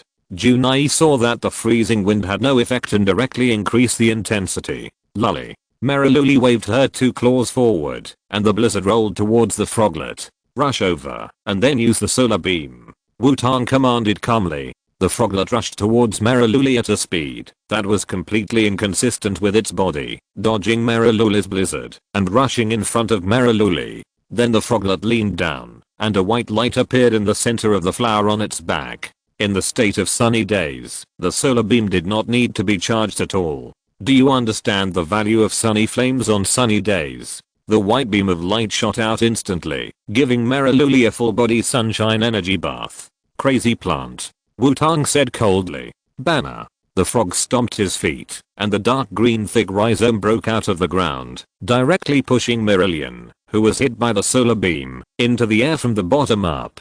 Then the dark green rhizome tangled with each other in the air, trapping Merillion in the middle. Merillion was pushed up in the air, and lost her ability to fight. Merillion lost her ability to fight, and Bulbasaur won. The referee announced with a wave of the red flag in his hand. Wutong's series of attacks did not give Junai the opportunity to exchange Pokémon, and directly knocked Merillion unconscious. Hiss, what's wrong with Wutong? Why is he so cruel? Xiaoming said in surprise in the audience. It's probably because he hasn't played in a formal competition for a long time, and he was excited, so he didn't hold back. Xiaomao said. And his opponent probably said something that made Wutong unhappy. Shinji looked at Junai and said he was also impressed by this dog, although it was not a good impression. It happened that he was provoked when Wutong was highly excited and his brain was sealed. This man was hopeless. Xiaoming and Xiaomao shook their heads at the same time and sentenced Junai to death. Damn it, Meryl. Come back, Geranium, please. Junai took back Meryl and exchanged Pokémon. Little frog, you've worked hard. Xiaohu, it's your turn. Wutong did not hesitate to exchange Pokémon directly. The Silver Conference does not restrict the exchange of Pokémon. If you want, you can even send your Pokémon to the field in turn. Berry. Junai's Geranium appeared. Raw Xiaohu also appeared on the field, with scarlet sparks spraying out of his mouth, bringing a burst of scorching air. Geranium, Solar Beam. Junai obviously still has some ability, otherwise he would not have passed the selection meeting. As for the weather controlled by Wutong, Junai directly chose to use it together. Berry. The white light in Geranium's mouth condensed and then shot out immediately. Sword Dance. Wutong calmly commanded. Roar. The scarlet energy sword spun around Xiaohu, creating a stream of energy that blocked Geranium's solar beam. After completely taking Geranium's solar beam, the energy sword spun and pierced into Xiaohu's body. Xiaohu, fierce fire, power of the sun, jet flame. Wutong continued to command. Roar. The bone white flame pattern on Xiaohu's body began to glow, and blood red flame like energy appeared all over his body. The next second Xiaohu shot out a column of fire. This thick column of fire could no longer be described as a jet of flame. If there was, it should be a cannon. Geranium. Light wall. Junai commanded anxiously. A transparent energy wall appeared in front of Geranium, but under the impact of Xiaohu's jet of flame, Geranium's light wall was directly melted. Geranium was also baptized by the jet of flame. It was just that Geranium was unexpectedly strong and survived Xiaohu's jet of flames. Unfortunately, after the jet of flames, what was waiting for Geranium was a sharp tooth burning with blood red flames. Xiaohu's flame teeth bit directly on Geranium, and Geranium lost her ability to fight on the spot. Geranium lost her ability to fight. Charizard won. The referee announced again. How is it possible? Junai said in disbelief. Don't worry, it's not over yet, you still have a chance. Wutong said calmly. He hated licking dogs the most, especially the mysteriously confident licking dogs. That's right, it's not over yet. Go Magnemite. Junai said and sent out his last Pokémon. A shining grey Magnemite. Unfortunately, how could an electric plus steel Magnemite be a match for Xiaohu? It fell under Xiaohu's jet of flames within 30 seconds of its appearance. Magnemite has lost his ability to fight. The winner is Charizard, and the winner of the first match of Group B is Wutong. The referee announced loudly. As the referee's words fell, the whole audience cheered loudly. A clean and neat battle. Wutong easily won with only 2 Pokémon. This is the strength of the Quartz Conference champion. Wutong waved to the audience and left the venue, leaving only Junai who was sad on the spot. P.S. Benkui really doesn't like this character. This battle is a private one, and Benkui directly admitted it himself. Chapter 364. The first day of the battle was over very quickly, and Xiaoming and Xiaomao won without any surprise. Although Xiaozhi's opponent changed, he still won the first game. The most discussed battle on the first day was the battle between Wutong and Junai. There was no way Wutong's clean and tidy victory was too memorable. Wutong, who attracted people's attention, was also discovered as the champion of the Quartz Conference. So everyone was more interested in Wutong. After all, everyone wanted to know whether Wutong could win the Silver Conference, become a double champion, or someone can end Wutong's victory and become a champion sniper. The unknown champion of the Quartz Conference, Wutong, became more famous in one day and even vaguely caught up with the time when he just won the championship. In addition to Wutong, the most popular ones are Xiaoming from Group E, Xiaomeo from Group I, and Kenta from Group F. Xiaoming and Xiaomeo have also shown strength that exceeds their opponents, while Kenta is loved by people because of his fierce fighting style. On the second day of the preliminary league, there are still 12 games, but the first game of Group M, Group P and the second game of Group A and Group B will be held in the morning. Wutong still needs to play on the second day. Today he needs to face another acquaintance in Group B, Azayang, a rookie trainer who is in the same period as Nana. After watching his best friend Shinji ruthlessly beat his opponent, Wutong returned to the player waiting room to wait for his own appearance. As the last game of the second morning, the enthusiasm of the audience is still high. Both players, please take your positions. The second match of Group B will be between Wutong from Tokiwa City and Axiang from Roytown. Let's decide who will attack first. The referee announced. Dear audience, the second day of the preliminary league is still in full swing. Now there is only one match left in the morning. What kind of wonderful performance will the highly anticipated Wutong bring us? Can Axiang defeat Wutong, the favorite for the championship? Let's wait and see. The host's voice also appeared in the broadcast. In the center of the big screen above the stadium, the roulette wheel began to spin. While the roulette wheel was spinning, Axiang spoke. Senior Wutong, long time no see. I'm so happy to meet you on the field.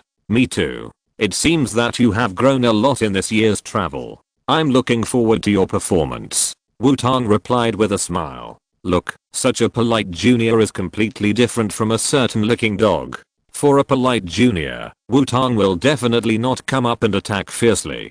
Wutong has always been a person who treats others with respect. As the conversation between the two ended, the roulette wheel stopped spinning. The roulette wheel finally stopped on the red grid, and this time it was Wutong on the red side who got the chance to attack first. Seeing that he was the first to attack, Wutong threw the Pokeball directly. Kangabing, I leave it to you. There was no need for Wutong to hide the main force, because he had enough Pokémon. Even if he put all the main forces in the Johto region on the field in the preliminary league, it didn't matter. After all, he was the champion of the Quartz Conference. It was basically impossible to rely on the Linoop to target him. This idea of targeting Wutong's Linoop would become more and more difficult as he traveled. Kangabing appeared on the field and looked at the opposite side. Oh, it was the little brother who let it go. Pokegoo, please. After seeing Wutong release the Pokémon, Azayang also sent out his own Pokémon. Jigoo. A Pokémon appeared in front of Azayang. Wutong sent out a Pokémon that looks very much like Farfetch'd, but this Pokémon should not exist in the Johto region. Could it be Farfetch'd's other regional forms? The host said after Wutong sent out the Pokémon. Obviously, this host still has something, although his guess is not right. Kangabing, Sword Dance. Wutong, who attacked first, did not hesitate to let the Kangabing start adding buffs on the spot. The Kangabing had a serious expression, tightly grasped the two onion blades, and then danced the barbecue dance. Everyone's team will have a conspicuous bag, but why do you, the Kangabing, have to be in the silver team? It will be conspicuous in such a big competition. Wutong suddenly wanted to take back the troublemaker Kangabing. Wutong's Kangabing danced a strange dance. Isn't this just an ordinary sword dance? Will there be any special effect? The host said excitedly. After hearing the host's words, Wutong had a blank expression on his face. It really has a special effect, which can make the skewers grilled at a particularly even temperature, making the meat crispy but not burnt, fat but not greasy, and firm but not dry. Pokegoo, use tricks. Azayang did not attack rashly, but also began to strengthen himself. Jigoo. A black and red question mark appeared above Pokegoo's head and then instantly turned into an exclamation mark. Pokegoo's special attack has been greatly improved.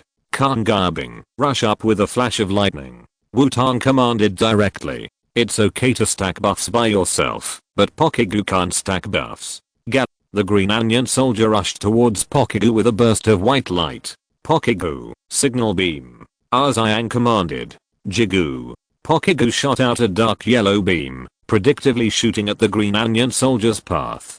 But the Green Onion Soldier's movements were more agile than it thought. In a flash of lightning, it directly moved in a Z shape to avoid the signal beam and then rushed in front of Pokegoo. The white light passed through Pokegoo, and the green blade in the Green Onion Soldier's hand also slashed Pokegoo's body. Although the damage was not great, the meaning was very clear. Pokegoo, hot wind. Xiaozhi commanded again without hesitation. But this combination of moves surprised Wutong a little. Jigoo. Pokegoo flapped its wings, and the hot airflow rolled towards the Green Onion Soldier. Green Onion Soldier, sneak attack the vital points. Wutong also commanded. The onion blade of the Green Onion Soldier stabbed out unexpectedly, and it was the last to arrive, piercing the wings of Pokegoo. But the hot wind still burned the whole body of the Green Onion Soldier, and burn marks immediately appeared on the Green Onion Soldier's body. Could this Pokegoo be a Shinon characteristic? Seeing that the Green Onion Soldier was directly burned, Wutong couldn't help but mutter to himself. If you're listening to this novel on a channel other than Fanfic World, it means they downloaded and uploaded it without effort. We cordially invite you to visit our channel, Mundo Fanfic Novelos. There you'll find the original version of this story and you can explore many other novels of various genres. We're waiting for you to immerse yourself in a world of incredible novels. Chapter 365. The old man was so angry that he had to get rid of the old man. Wutong felt that no matter whether this Pokegoo had the characteristics of Shinon or not, he had to get rid of it as soon as possible. After all, the Pokegoo tribe has a kind of metaphysical constitution. Pokegoo, take the baton. Khan garbing, two sword style, 2/. As Xiang and Wutong shouted at the same time. The Green Onion Soldier attracted the green blade that stabbed the Pokegoo's wings, then held one green blade in reverse, rotated his body, and slashed the two green blades at Pokegoo in parallel. A baton made of energy appeared above Pokegoo's head. Then Pokegoo turned into a red light and returned to Xiang's Pokegoo's Pokegoo Ball. However, before Pokegoo returned to the Pokeball, it was chopped by the onion blade of the Onion Soldier. Inferno. Please. Xiaozhi sent out another Pokémon without hesitation. Baka. Inferno appeared, and the baton composed of energy instantly entered Inferno's body. Inferno directly inherited the strengthening effect of Pokegoo. Onion Soldier, a flash of lightning. Wutong did not hesitate to command the Onion Soldier to continue attacking. The Onion Soldier rushed towards Inferno with a white light. Inferno, spray smoke. Xiaozhi commanded. Baka. Smoke exploded around Inferno, with burning flames in the smoke. The blazing fog rushed to the surroundings. If the Onion Soldier wanted to continue attacking Inferno, he would definitely be affected by the blazing fog. Two-sword style rhinoceros return. Wutong commanded. The Green Onion Soldier kept moving at a high speed, holding the Green Onion blade in reverse, and the metallic luster covered the Green Onion blade. The Green Onion Soldier's body rotated, bringing up a violent airflow. The flaming fog was driven to both sides by the airflow, and the Green Onion Soldier directly broke a path. The Green Onion Soldier directly hit the fire beast along the opened path. However, the power was smaller than expected, and the fire beast only retreated half a step and held on. Fire beast, quickly open the distance. Xiang noticed something was wrong and commanded. Too late. Green Onion Soldier, two swords float cuts climb the tower. Wutong commanded. The Green Onion Soldier kept a normal grip and a reverse grip, and the two green onion blades were lifted up from top to bottom. The fire beast was directly lifted into the air. Fire beast, spray fire. Xiang shouted. Baka. The fire beast didn't even adjust its body shape, and the flames on its back surged, and the fiercely burning flames burned all around. The attack of the Green Onion Soldier was forcibly interrupted, and the fire beast also fell to the ground.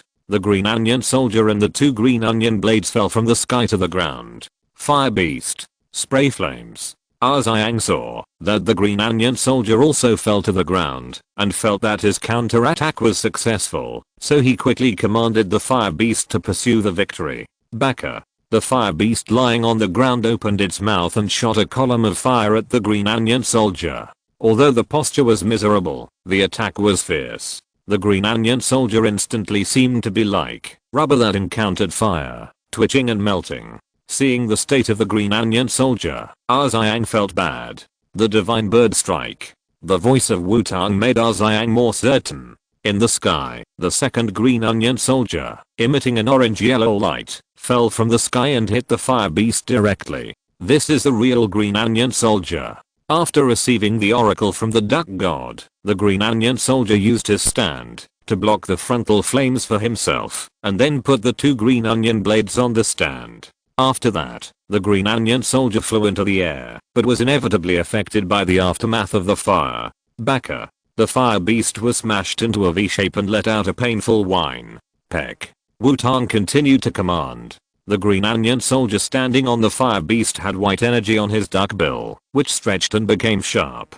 The green onion soldier leaned down and pecked at the fire beast. This was the green onion soldier's first attack with a duck bill in a long time. The peck became the last straw that broke the camel's back, and the fire beast lost its combat ability directly. Gap. The green onion soldier jumped off the fire beast, walked to his 2 green onion blades with a body of burnt feathers, picked up the green onion blade, pointed at Xiang from a distance, and his pretentious attitude was obvious. After a second of silence, the whole audience burst into warm applause. Inferno has lost its ability to fight, and Onion Soldier has won. The referee announced. It was a wonderful offensive and defensive battle. In the end, the better player Wutong and his Onion Soldier won. Now Wutong has taken the lead in defeating one of Xiang's Pokémon. How will contestant Xiang deal with it? The host said excitedly. P.S. Why do the host and referee know Onion Soldier? Because the contestants need to report the Pokémon they will use before the game. So even if the host has never seen it, he will probably know which Pokémon it is after seeing it, and the referee must be completely matched. Wutong looked at the state of Onion Soldier. It was very embarrassed, but it should still have the strength to fight. But the best choice is to let it rest first. Onion Soldier. Wutong called Onion Soldier. Gaga. Gaga. Onion Soldier also knew what Wutong meant, but it still wanted to continue fighting. Wutong saw Onion Soldier's firm attitude and did not force it to replace it. After all, it was a situation where it could be replaced or not, and the Pokémon's own opinions and status were also very important. Infernape, come back. Senior Wutong is really powerful. I thought Infernape and Pokémon could definitely fight off one of Senior Wutong's Pokémon. Xiang said. If it was the Froglets, you might have succeeded. Your growth has been surprising, and you are now a very good opponent. Wutong encouraged. Really? I'm so happy to get the recognition of Senior Wutong. In this case, I have to work harder. Pokémon, go. Xiang sent out Pokémon again. Jigu after a short rest. Pokémon's condition did not improve much. After all, it was hit by the attack of the Onion Soldier before returning to the Pokéball. However, the burns caused by Pokémon are still consuming the physical strength of the Onion Soldier. Onion Soldier, Sword Dance. Wutong commanded directly without hesitation. Gap. The Onion Soldier danced the barbecue dance again.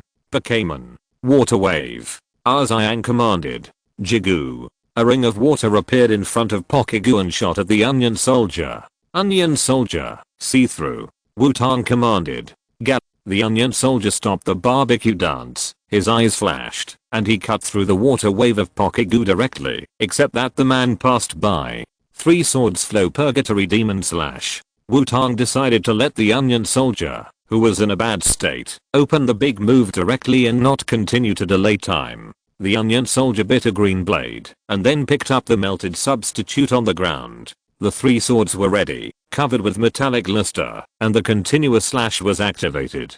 The Onion Soldier rushed to Pokégoo with a white light, and the 3 swords flow purgatory demon slash was used. Pokégoo, original power. Xiang shouted hurriedly. Jigu. A circular energy appeared around Pokégoo, and rushed in all directions. The green onion soldier withstood the original power, and 3 sharp blades slashed at Pokégoo continuously. Pokégoo, who was already in a bad state, lost his ability to fight. The green onion soldier fought 2 in a row, completing a double kill. However, the price of the double kill was that the green onion soldier became a spent force. Chapter 366. The battle was over. Pokégoo lost his ability to fight. Onion soldier won. The referee announced again. Donjia, please. After taking back Pokégoo, Xiaozhi sent out his last Pokégoo directly. Onion soldier, you did a good job. Come back. Little turtle, go ahead. Wutong decisively took back the onion soldier and exchanged the Pokégoo this time. After all, it's not a rule that Pokégoo can't be exchanged, and there's no reason to let the onion soldier, who is at the end of his strength, make some more contributions.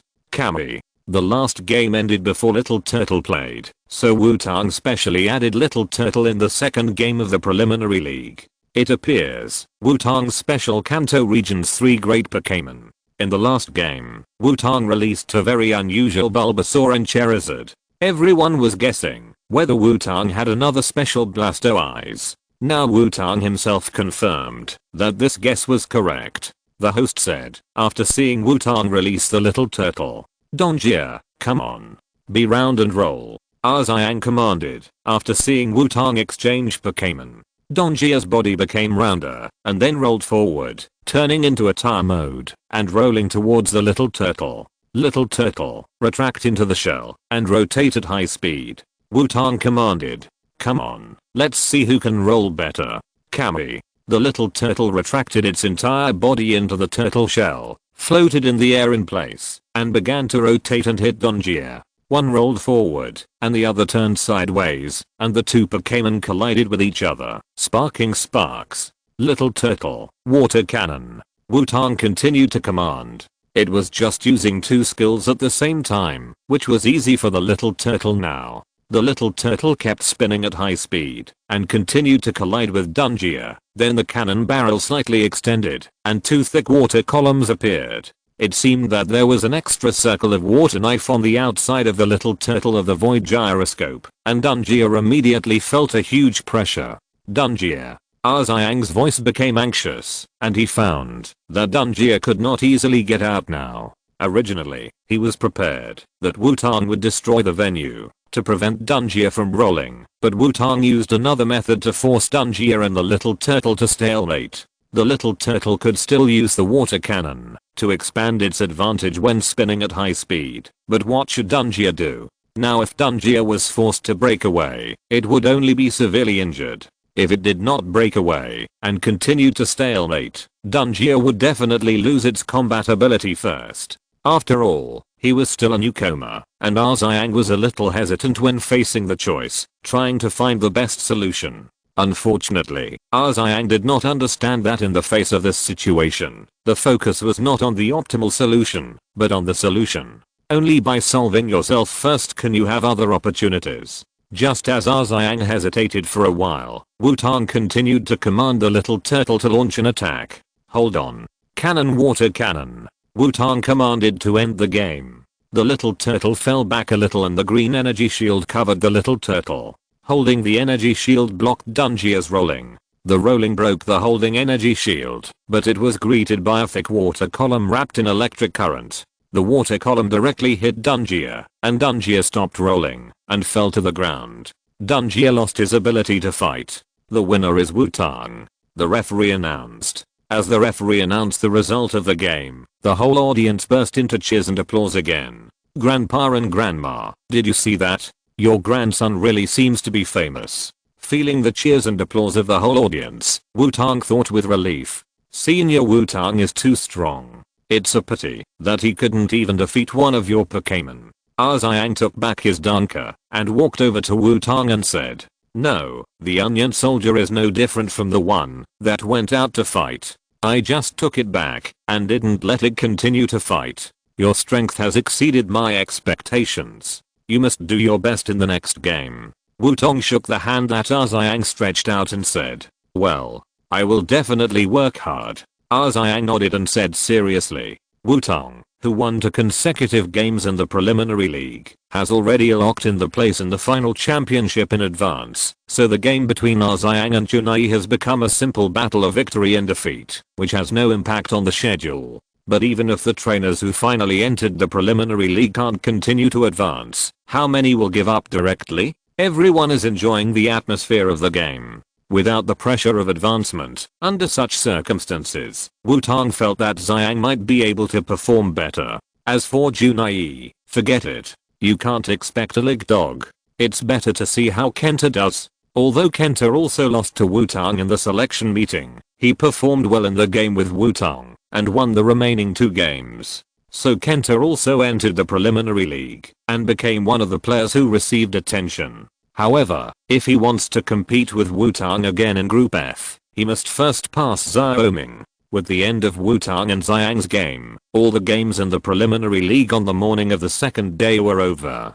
After chatting with Xiang for a few more words, Wutong went to find Shinji and the others. Shinji, who finally played the first game today, also won easily. With the current strength of Wutong and the other 4, they are indeed 1/4 ahead of those ordinary players. In the next 2 days, because there were no games, Wutong simply turned into a professional cheerleader and cheered for his friends everywhere. But then he was cornered by Shinji and the other 2 and warned. After all, Wutong's cheering method was too annoying, and he really couldn't afford to lose face. Even Xiaomei, who had his own 6-person cheerleading team, felt ashamed, so you can imagine. Wutong had no choice but to put away his weird props and cheer them up with just a most ordinary horn. Wutong suddenly felt bored. The 4-day competition of the preliminary league ended quickly. The list of the top 16 of the Silver Conference has also appeared. In addition to Wutong in Group B, there are Shingo in Group D, Xiaoming in Group E, Kenta in Group F, Xiaomei in Group I, Xiaozhi in Group J, Yu in Group K, Dash in Group O and Shinji in Group P. These 8 are people Wutong knows. Dash was the champion of this Silver Conference, and Yu defeated Xiaozhi, who lost to Dash, who was one of the top 4 of this Silver Conference. As for the remaining 7 people, Wutong had no impression at all. They were all people who had never appeared in the animation, and they were just extras whose names were not mentioned. However, because of Wutong's existence, it was hard to say whether Dash and Yu could still achieve excellent results like the original plot. After all, according to this grouping, Yu had to face the super enhanced Xiaomei or the semi-awakened Xiaoxia, and Dash had to defeat the super enhanced Shinji to return to the original route.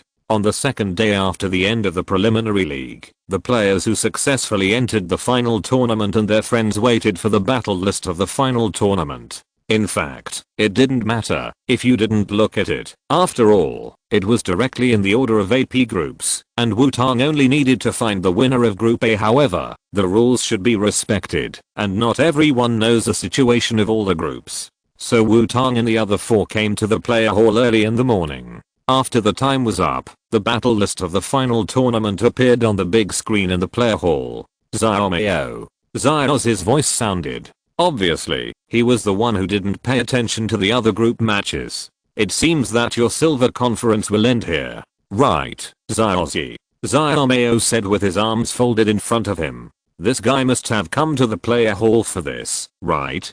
Wutong said quietly. It seems so. After all, Xiaomei is always looking for opportunities to provoke Xiaoxi. Xiaoming nodded and said, childish guy. Shinji commented coldly, and then looked at his promotion route. What did you say? Don't be kidding. Do you think I will really lose to you? Xiaoxi immediately retorted. Pikachu on Xiaoxi's shoulder also shouted. Didn't you just lose? Xiaomei said confidently. That was before. I'm stronger now. Xiaoxi still shouted unconvinced. Seeing Xiaomei and Xiaoxi start the childish quarrel mode, Wutong and the other 2 secretly moved to the side. Wutong. I won't lose to you this time. Shingo came over with a computer and said to Wutong. Oh, come on. Don't be eliminated before you see me. Wutong said calmly. Wutong, wait for me. I will win this time.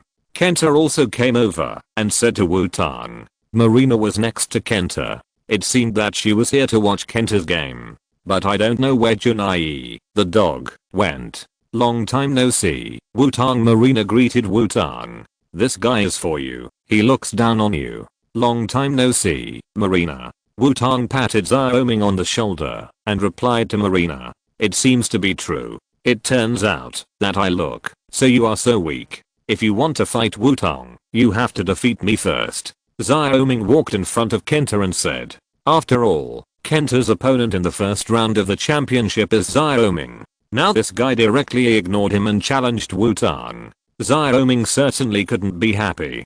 Don't ignore me. I will defeat Wutong first. Your wish can't be fulfilled. But I will defeat you for Wutong. Shingo also said. The game hasn't started yet, and the gunpowder smell has risen, and Wutong, the center of the conflict, slipped to the side and looked like watching a show. Fight, fight, fight harder. Only the strongest trainer can be his opponent. Don't be careless, you are already complacent. Shinji said when he saw Wutong's look. Well, you are right. It seems that I should consider putting 2 Swampards into the team for tomorrow's game, leaving a safety net. Wutong said after thinking for a while. Looking at Wutong thinking seriously, Shinji shook his head speechlessly. This guy must be thinking of the wrong place. After lunch at noon, Wutong simply returned to the room and placed the Pokeballs of the 12 Pokémon that he could use to participate in the competition in a circle on the ground. After all, it was already the final tournament, and Wutong could not rely on only the 6 Pokémon in the Johto region to pass all the way. Xiaozhi knew to recall the old teammates, and Wutong would never deliberately not use the old Pokémon.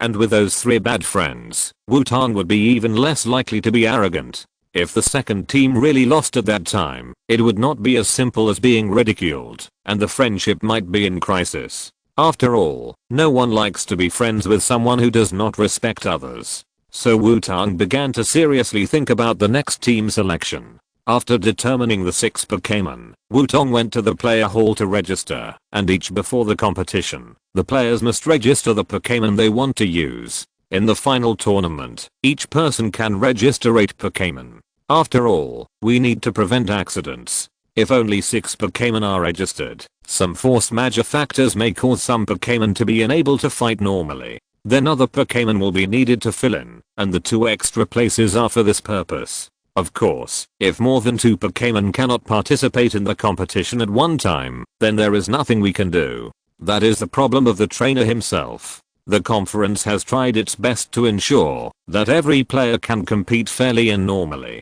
After a day of rest on the second day, the final tournament officially began on the third day. As Wutong, who broke through Group B, it is natural that the first game of the day is the first game. The final tournament of the Silver Conference in the Johto region is about to begin. What kind of fierce battle will the 16 strong men who entered the final tournament through the preliminary league perform next? In this Silver Stadium, the audience is already excited. The host on the radio began to warm up the audience. Wutong was already standing at the player entrance channel waiting.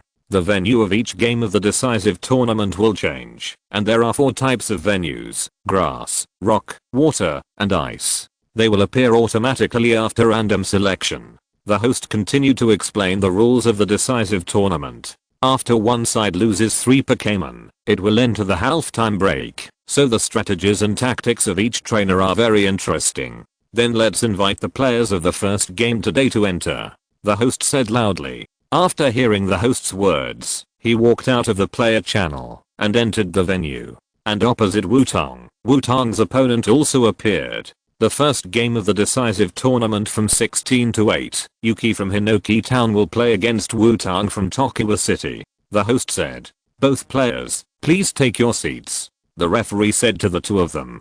Wutong and Yuki stood at their respective positions. Looking at his opponent, Wutong seemed very interested. After all, this trainer named Yuki was dressed in a very obvious insect catching outfit. Vest, shorts, straw hat, insect catching net. It couldn't be more obvious. The player information also showed that Yuki was indeed an insect type expert, not to mention that he was born in Hinoki Town. However, for a young insect catching boy to successfully enter the final tournament means that he must have something outstanding. There is no way the young insect catching boys that Wutong has met so far are too weak. So after seeing the young insect catching boy, even if he told himself not to underestimate the enemy, Wutong couldn't help but relax a little. Wutong is the champion of the Quartz Conference, and his strength is also impressive, and Yuki is also an excellent player who has made it to the top 16. This every match is sure to be exciting, so now let's take a look at the venue of this match, said the host. After the host's voice fell, the roulette between the avatars of Wutong and Xiaoxi on the big screen began to rotate. Finally, it stopped at the leaf icon. Okay, it's the grassland venue, said the host, after seeing the result of the roulette. The venue in front of Wutong and Xiaoxi dropped directly and separated to both sides, and a field full of green grass rose. Next, decide the order of attack first, the host continued. The roulette changed and turned back to a red and green roulette. After a while of rotation, it stopped at the red grid. Okay, the first attacker is Xiaoxi. Let's see what Pokémon the two players will use first, said the host. Go, Karis. Xiaoxi took the lead in sending out her first Pokémon. Kalo Karis with two sharp horns appeared on the field. Kalis? That's really a coincidence. Heracross, I leave it to you. Wutong also decided on his vanguard. Heracross, who hadn't appeared for a long time, appeared in front of Wutong, but still threw a handful of snacks into his mouth first. Yuki's first Pokémon was Karis, and Wutong's was Shiny Heracross. It seems that this is a battle for the Bug King. Let's wait and see, the host said excitedly. Chapter 367. The game started, and the two sides were ready. The game begins. Seeing that both sides were ready, the referee raised the flag in his hand and announced, Karis, sword dance. Yuki commanded, Heracross, we also use sword dance. After Yuki attacked first, Wutong also responded. Karo. Several small energy swords appeared around Karis, and after spinning around Karis twice, they sank into Karis' body. Karis' attack was greatly improved. It's been a long time since I saw such a simple sword dance. Wutong couldn't help but sighed. Heracross's sword dance made Wutong a little uncomfortable. There were also a few energy swords, but the appearance of these energy swords changed immediately after they appeared, and they became some snacks that Heracross liked. Then Heracross ate them in a few bites, and Heracross's attack was greatly improved. Both sides chose to use sword dance to strengthen at the beginning, but Wutong's Heracross sword dance method is very unique, said the host. Wutong covered his face helplessly. Don't say it, I'm about to cry. Yuki on the opposite side was stunned when she saw Heracross's amazing sword dance method and forgot to attack. Heracross turned his head and called Wutong, how about it? Is it handsome? So handsome that I want to cut off your snacks in the future. Looking at Heracross twisting happily and eating energy snacks, Wutong wanted to exchange it, but reason made him give up this idea. However, it is certain that Heracross's snacks will be restricted in the future. After all, the pink fat worm in front of him has obviously gained a lot of weight. Heracross, stop dancing. Rock blast. Wutong couldn't stand it anymore and let Heracross launch an attack. Yuki also came back to his senses at this time. There was no way. Heracross's movements were too magical. Break the tiles. Yuki commanded. Heracross flew directly into the air, and a large piece of rubble rose around him. With a wave of Heracross, he shot at Karis. Did he get 3? But it was almost the same. Wutong looked at the scale of the rubble around Heracross and thought, after all, Heracross was a non-African. He had known for a long time that he was a non-African. As long as he didn't get 1 or 2, he would win. Karis's 2 arms were covered with white light, and he kept smashing the stones that were shot at him. Every time I see Wutong's Heracross fighting, I feel it's a rogue. Xiaoming couldn't help but say when he saw the situation on the field. The scale is large, but the damage is not that high. Xiaoming continued. After all, although the scale is large, there is no trouble to hit the opponent completely, so the damage is not as terrible as imagined. It depends on when his opponent can react. Keep defending will only make you lose faster, Shinji said. The 3 people who have fought with Wutong many times all know that the best way to deal with his Heracross is to get close to it at the first time, so that it can't continue this kite flying style of play. Of course, it would be fine if you can throw skills at it. In short, facing Heracross, as long as you are afraid, you have already lost half. Heracross, continue. Rock Burst. Wutong commanded.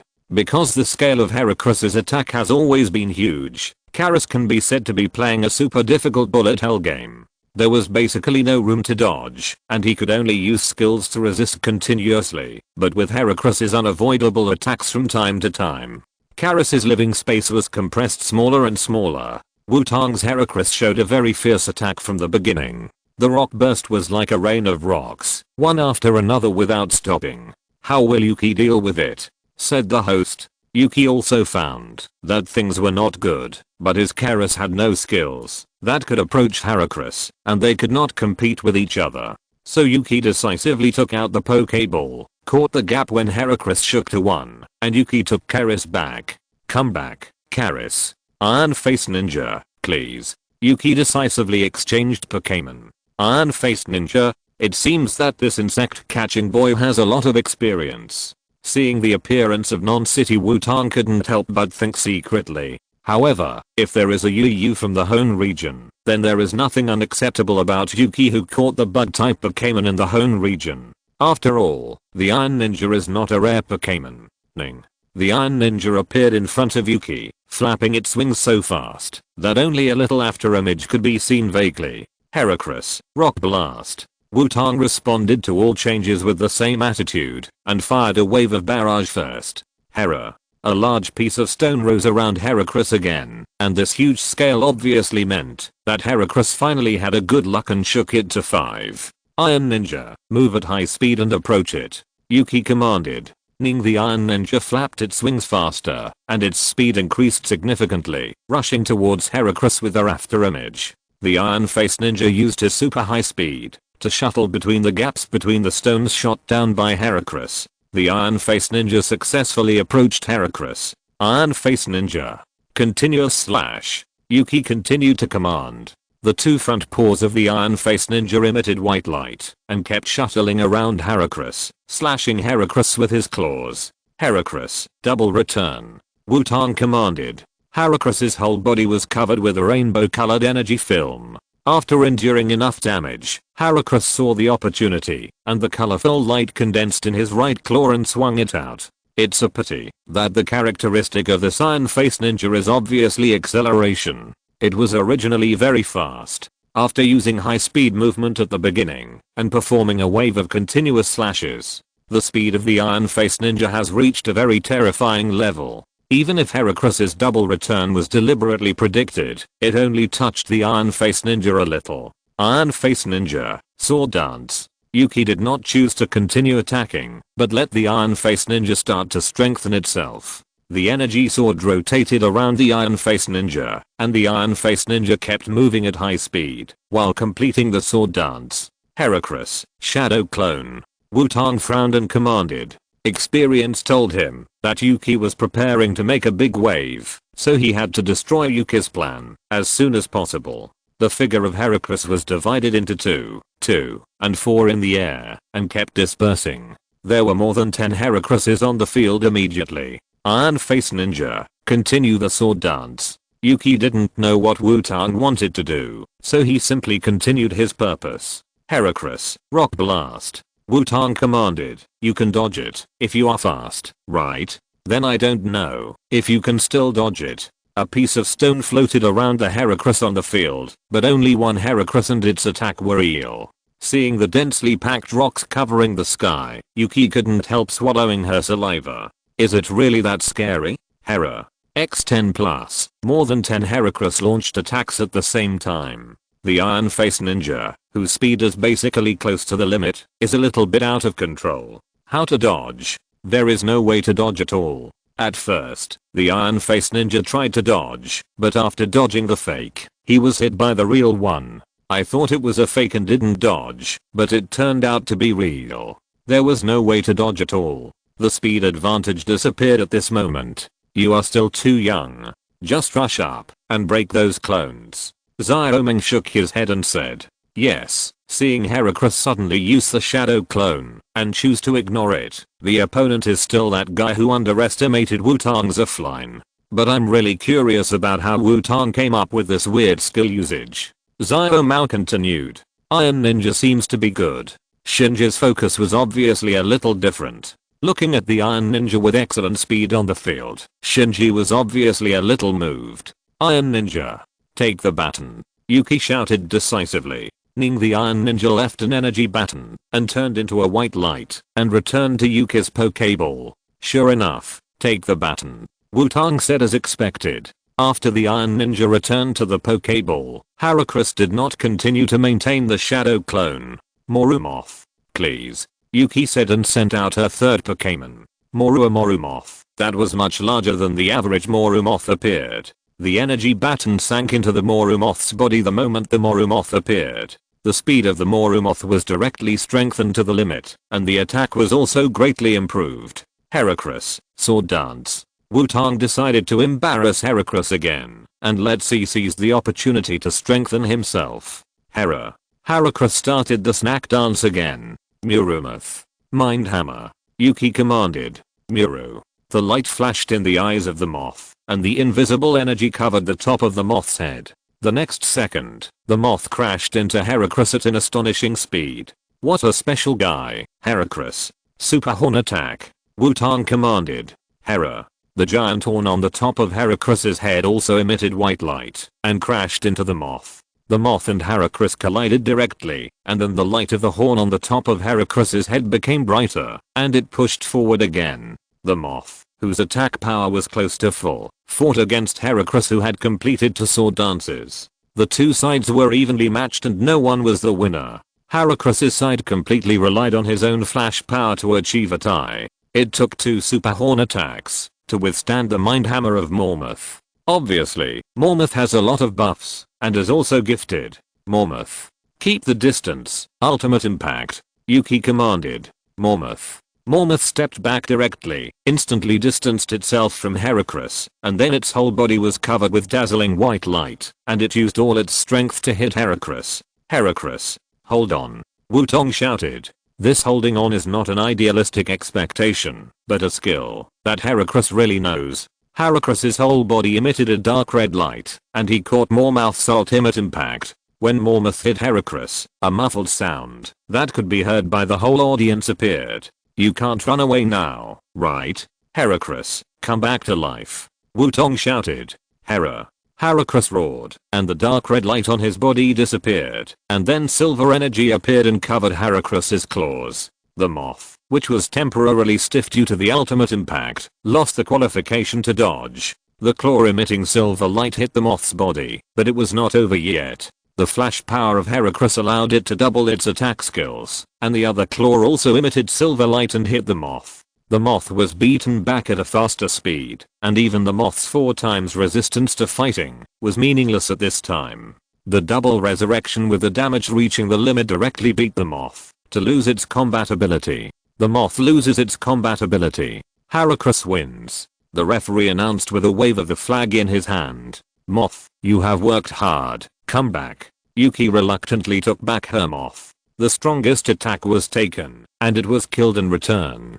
I thought that Mormoth would be able to enter the team pushing mode. Is it true that the champion is the champion? Yuki looked at Wutong and couldn't help thinking. Yuki, please send out your Pokémon. The referee urged Yuki when he saw that she was slow to move. Iron Ninja, go. Yuki regained her spirit and sent out the Iron Ninja. At this time, the Iron Ninja was no longer as fast as it was, and its attack had returned to normal, but it didn't matter, because the opposing Heracross was also at the end of its strength. Heracross, rush over. Wutong decided to let Heracross end its sinful life like this. No, just bid farewell to this game right here. Because Heracross had done well enough, he faced 3 Pokémon of the other side, and defeated a Mormoth in full condition, which was enough. It was definitely not that Wutong thought Heracross was too embarrassing, and didn't want to give it a chance to play. Heracross, who had retained the last bit of fighting power because of holding on, rushed directly to the Iron Ninja. Iron Ninja, swallow return. Yuki commanded. Heracross, you swallow return. Wutong also commanded. Ning. Iron Ninja and Heracross both rushed towards each other with a white light, and the two white lights crossed in the air. Heracross did not continue his second stage of Swallow Return, because it still reached its limit after the collision, and fell from the air. Heracross lost its combat ability, and Iron Ninja won. The referee faithfully performed his duties. Yuki showed a beautiful baton passing tactic, but it was still cracked by Wutong. But Yuki did not give up, and decisively relied on fast attack to take down Wutong's Heracross. Now both sides have lost their first Pokémon, but Yuki has exposed half of his Pokémon. How does Wutong plan to deal with the extremely fast Iron Ninja? Said the host. Come back, Heracross, Beedrill is yours. Wutong quickly exchanged the Pokémon. Perhaps it was fate. The result of his random selection was that both Heracross and Beedrill were included in the team for this competition. Buzz Beedrill, wearing silver armor with dark red magma-like red lines on it, appeared on the field. Oh. Wutong sent out a new Pokémon again, the Shining Beedrill, that also appeared in the Quartz Conference. This silver body full of technology and dark red lines is really domineering. The host continued to praise Wutong. What a beautiful Beedrill. As a fanatical fan of insect-type Pokémon, Yuki's eyes shone when she saw Beedrill. Beedrill, say hello. Wutong said. Buzz Beedrill cooperated and rubbed its two long needles, and the sound of metal friction spread throughout the field. The second round of battle began. Chapter 368. After Beedrill finished greeting, the whole audience burst into cheers. There was no other way. Wutong's Beedrill was too handsome. Iron Ninja, let's go. Move at high speed. Cut continuously. Yuki also regained her composure and focused on the game again. The Iron Ninja responded, and the speed that had been increased in the last wave of collision with Heracross increased again. The Iron Ninja rushed towards the Beedrill at a very high speed. Beedrill, move at high speed. Speed breath. Wutong did not hesitate to let the Beedrill also speed up to the limit. Buzz Beedrill's eyes flashed red, and the muscles under the silver shell vibrated at high speed, and the dark red stripes on its body also emitted a faint red light, leaving a silver and red afterimage. Beedrill rushed towards the Iron Face Ninja. The Iron Face Ninja's claws were covered with white light and cut towards Beedrill.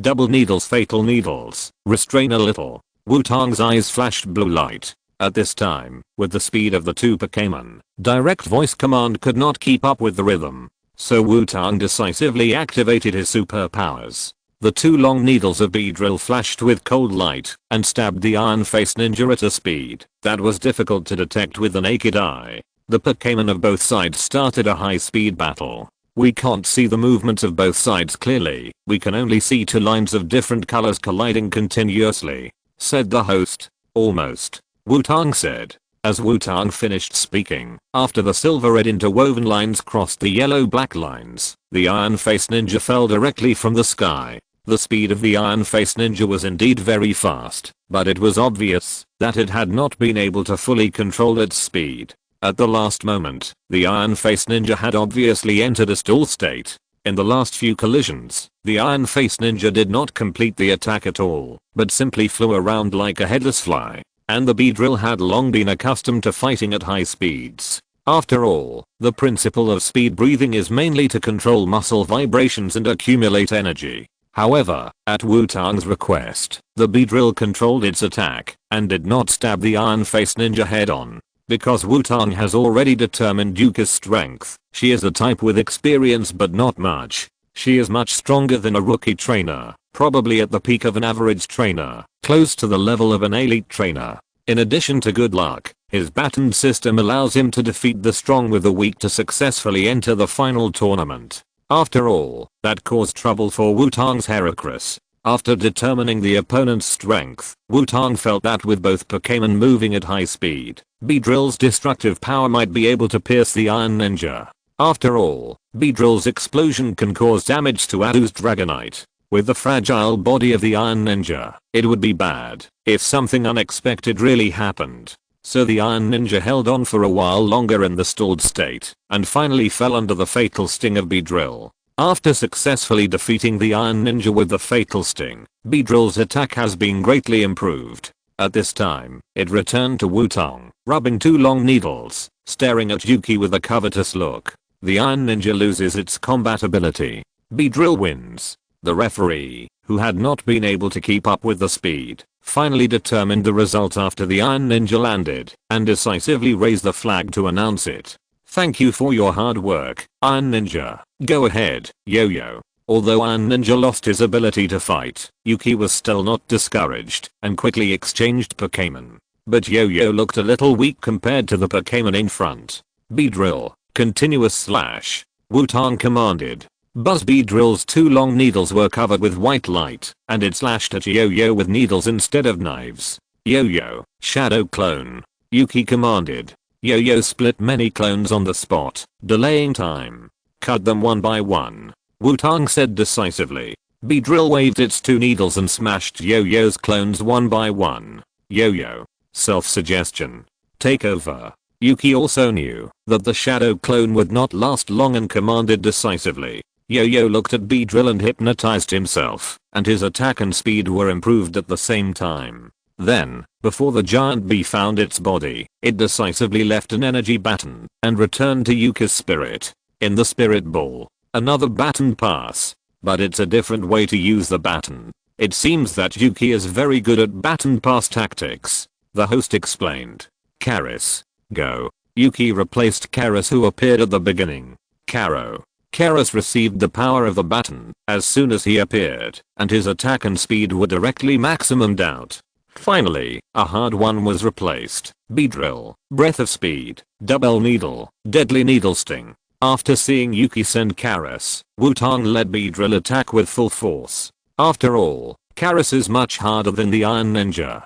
Karis. Cross scissors. Yuki was obviously very confident in Karis, who completed the baton pass and decisively let Karis and Beedrill fight head on. Karo. Karis lowered his head and rushed towards Beedrill with his two big horns. The long needles collided with the big horns. The imagined evenly matched scene did not appear. With the attack strengthened and the full force burst out, Beedrill directly broke a small section of Karis's horn with one needle. The long needle continued to pierce Karis' body, and Karis lost his ability to fight. Karis lost his ability to fight. Beedrill won. The referee raised the flag and announced, "Okay, the three Pokémon of Yuki can no longer fight, so we will enter the halftime break for 5 minutes." The host said in the broadcast. "Is this the champion of the Quartz Conference? It's really strong." Yuki took back Karis and said to herself, "This 5-minute halftime break is a disguised weakening for Wutong. After all, in 5 minutes, Beedrill's amplification effect will disappear. It is impossible to let Beedrill stack the buff again before the battle, right? So this halftime break is more of a chance for the disadvantaged party to readjust." 5 minutes passed quickly. Wutong returned to the venue again, and Beedrill also flew back to the venue. Okay, the second half has begun. Wutong still has 5 Pokémon left, while Yuki only has 3. How will Yuki turn this disadvantage around? The host said. "Yo-Yo, please." Yuki sent Yo-Yo again. "Are you still going to use the baton? Then I won't be polite." Beedrill. Missile needle. Wutong commanded. 5 minutes later, the buffs that Beedrill had previously received had all lost their effect, and using speed breathing again, after fighting for a while, also put a burden on Beedrill. So Wutong decided to change the way of fighting in the second half, and no longer pursue a one-hit kill. Buzz Beedrill pointed 2 long needles at Yo-Yo, and a piece of energy needle shot out. Yo-Yo, move at high speed. Yuki commanded. Yo-Yo accelerated, moving quickly on the grass like skating. Beedrill transformed into a machine gun, and the energy needles poured out like bullets. Yo-Yo tried to dodge left and right, but was still hit by missile needles. Yo-Yo, shadow clone, and then continue to move at high speed. Yuki commanded with determination. Yo-Yo split into many clones, and a group of Yo-Yo began to run around in the field.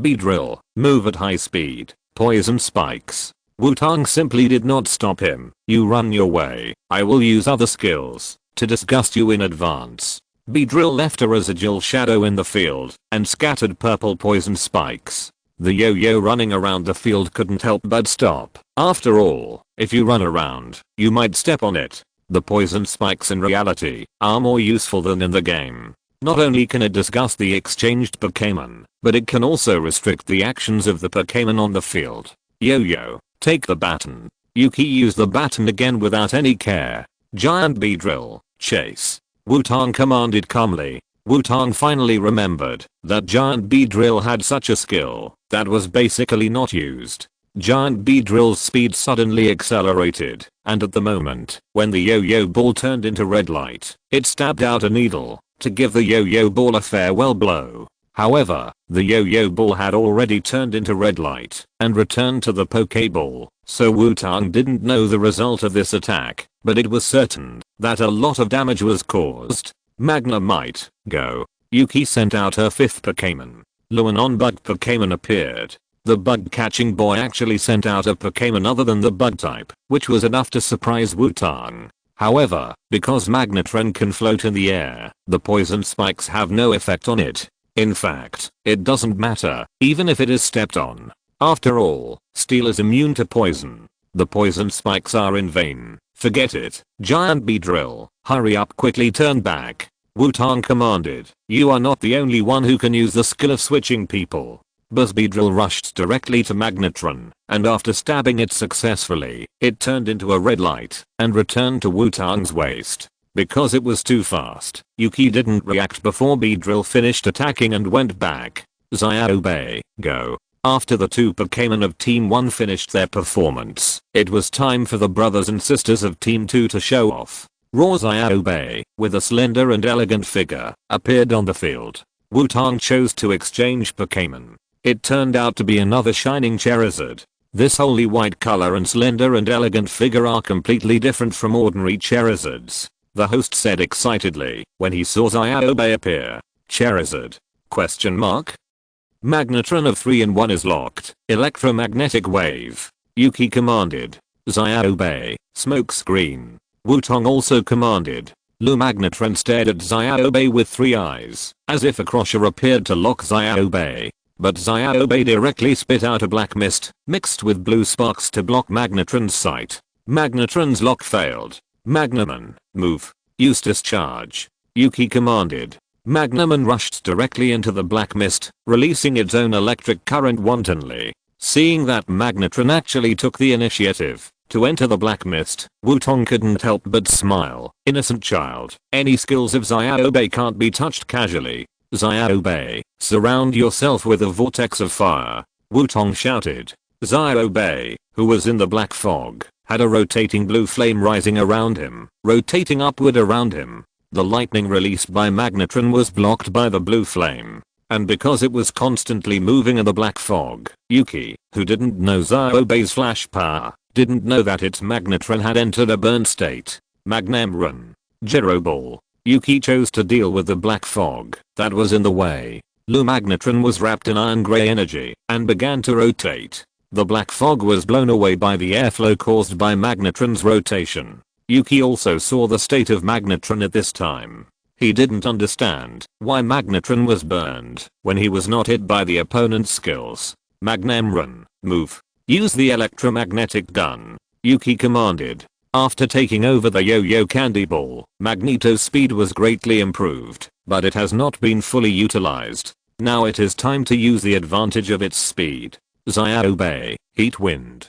Wutong will definitely not let the opponent get what he wants, and he gave the command at the same time. It is true that Magnetron is very fast, but Xiaoxia is a little faster in the speed of using skills. As Xiaoxia flapped his wings, a hot air current with blue sparks swept the whole field. No matter how fast Magnetron is, it can't avoid this kind of full field attack, and the continuous burning caused Magnetron's status to drop very quickly. Hit by the hot wind again, Magnetron became directly in danger. Magnetron withstood the pressure of the hot wind, and the tops of the 6 magnets flashed with electric light, and 6 electric currents gathered and shot at Xiaoxia. The speed of the electromagnetic cannon was very fast, and Xiaoxia didn't have time to dodge, and was hit head-on by the electromagnetic cannon. However, Magnetron has not strengthened the special attack, so Xiaoxia just became a little embarrassed, and was not killed instantly. Xiaoxia, another hot wind. Wutong gave the command decisively. Roar. Xiaoxia blew hot air towards Magnetron again. Electromagnetic gun. Yuki gave up moving and let Magnetron fight back. But Magnetron's skill speed was obviously not as fast as Xiaobe's, and Magnetron was hit by the hot air again. Xiaobe, move. Wutong commanded, feeling something was wrong. Xiaobe unconditionally executed Wutong's command, flapped his wings, and left the spot. And Magnetron, who was hit by the hot air again, did not lose his combat ability. A faint red glow emanated from his whole body. Magnamon, who did not lose his combat ability immediately, fired the second electromagnetic gun directly. But Wutong, who discovered something wrong in advance, dodged it predictably. Failed. Yuki said regretfully. Magnetron also lost its ability to fight due to the burns. Yuki's Magnetron has the property of being strong, so Yuki thought of a trick. That is, as long as Magnetron's strength is triggered or invalidated, let it habitually use it to hold on. Generally, trainers would want to deal with Magnetron as soon as possible and be hit by Magnetron's electromagnetic cannon, but they didn't expect to be seen through this time. Magnetron lost his ability to fight power. Charizard wins. The referee announced. Yo-Yo, go ahead. Yuki had no choice but to send Yo-Yo again. The released Yo-Yo was in a very bad state, and it was obviously no longer capable of fighting. It seems that the damage caused by the pursuit of the giant bee was good. Xiaobe, spray flames. Wutong decisively gave Yo-Yo a good beating. Now Yuki only had one Pokémon left. Yuki sighed helplessly and threw out the last Pokéball. A Pokémon that looked like rotten seaweed appeared.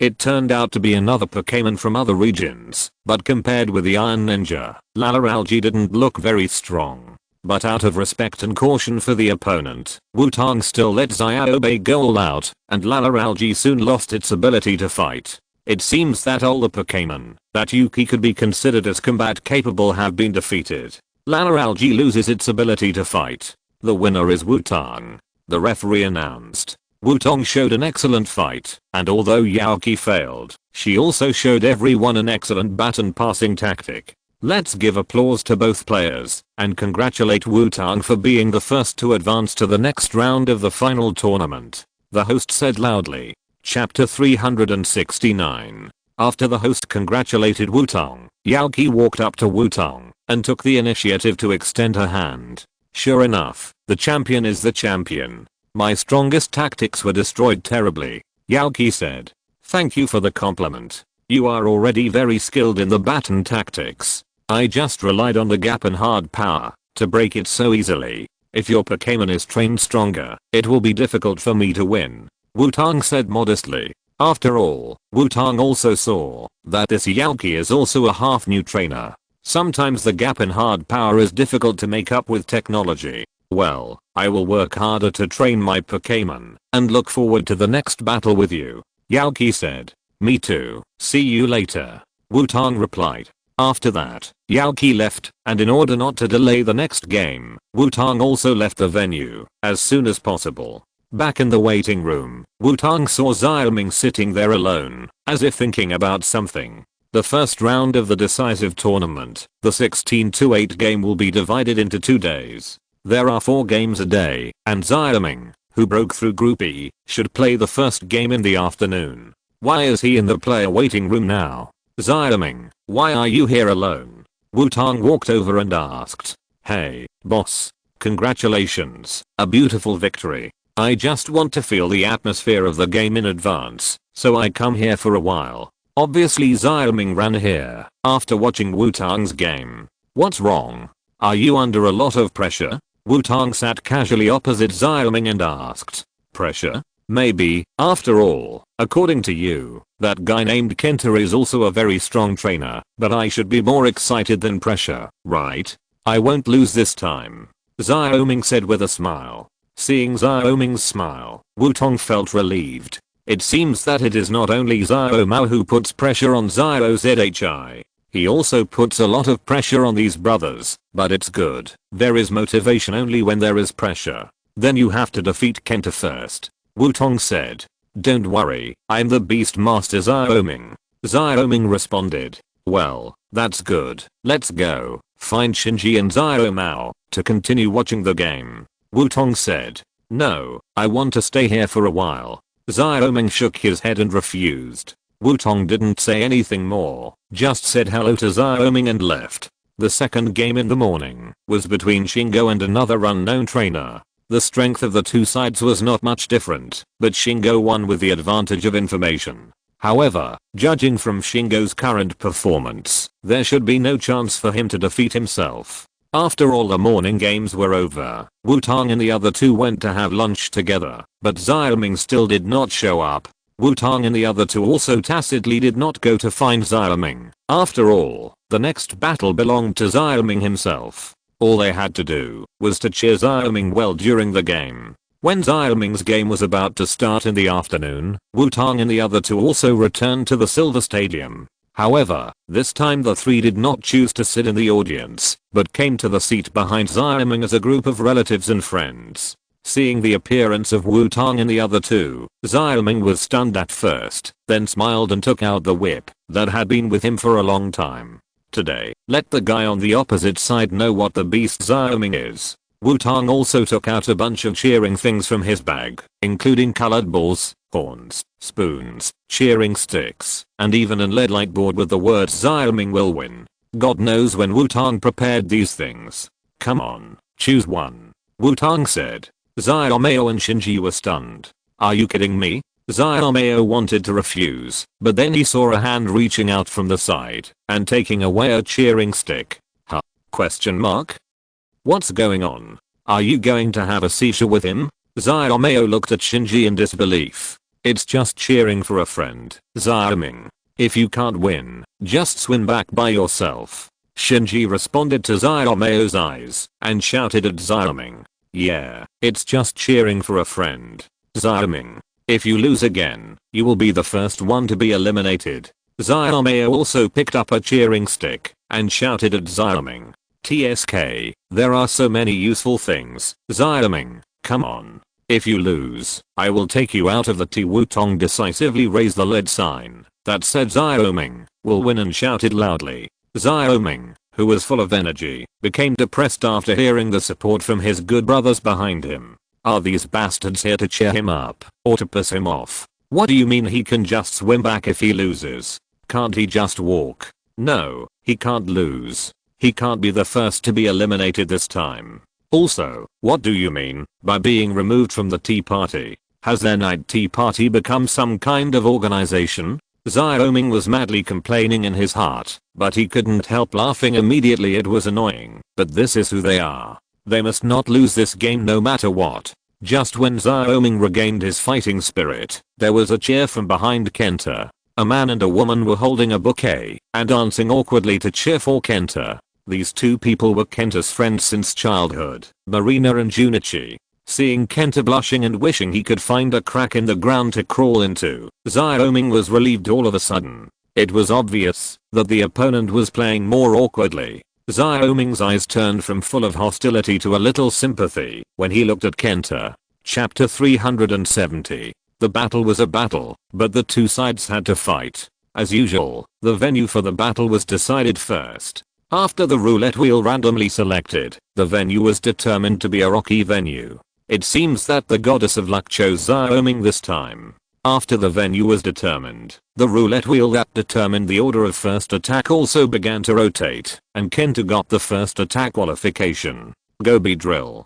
Kenta saw that he was the first to attack, and sent out his first Pokémon without hesitation. But an authentic Beedrill appeared. What a coincidence. Beedrill, please. Seeing that Kenta sent out Beedrill, Xiaoming thought about it, and sent out Beedrill as well. The third match of the first day of the final tournament was full of gunpowder from the beginning. Facing the Beedrill sent by Kenta, Xiaoming also sent out a Beedrill. It can be said that they were tit for tat and neither side gave in. And this is already the third Beedrill that appeared in the final tournament. Let us look forward to what excellent performance these two Beedrills will have. The host said excitedly after seeing Xiaoming's choice. Beedrill, Missile Needle. Kenta maintained his aggressive style and commanded the Beedrill to attack Xiaoming's Beedrill from the beginning.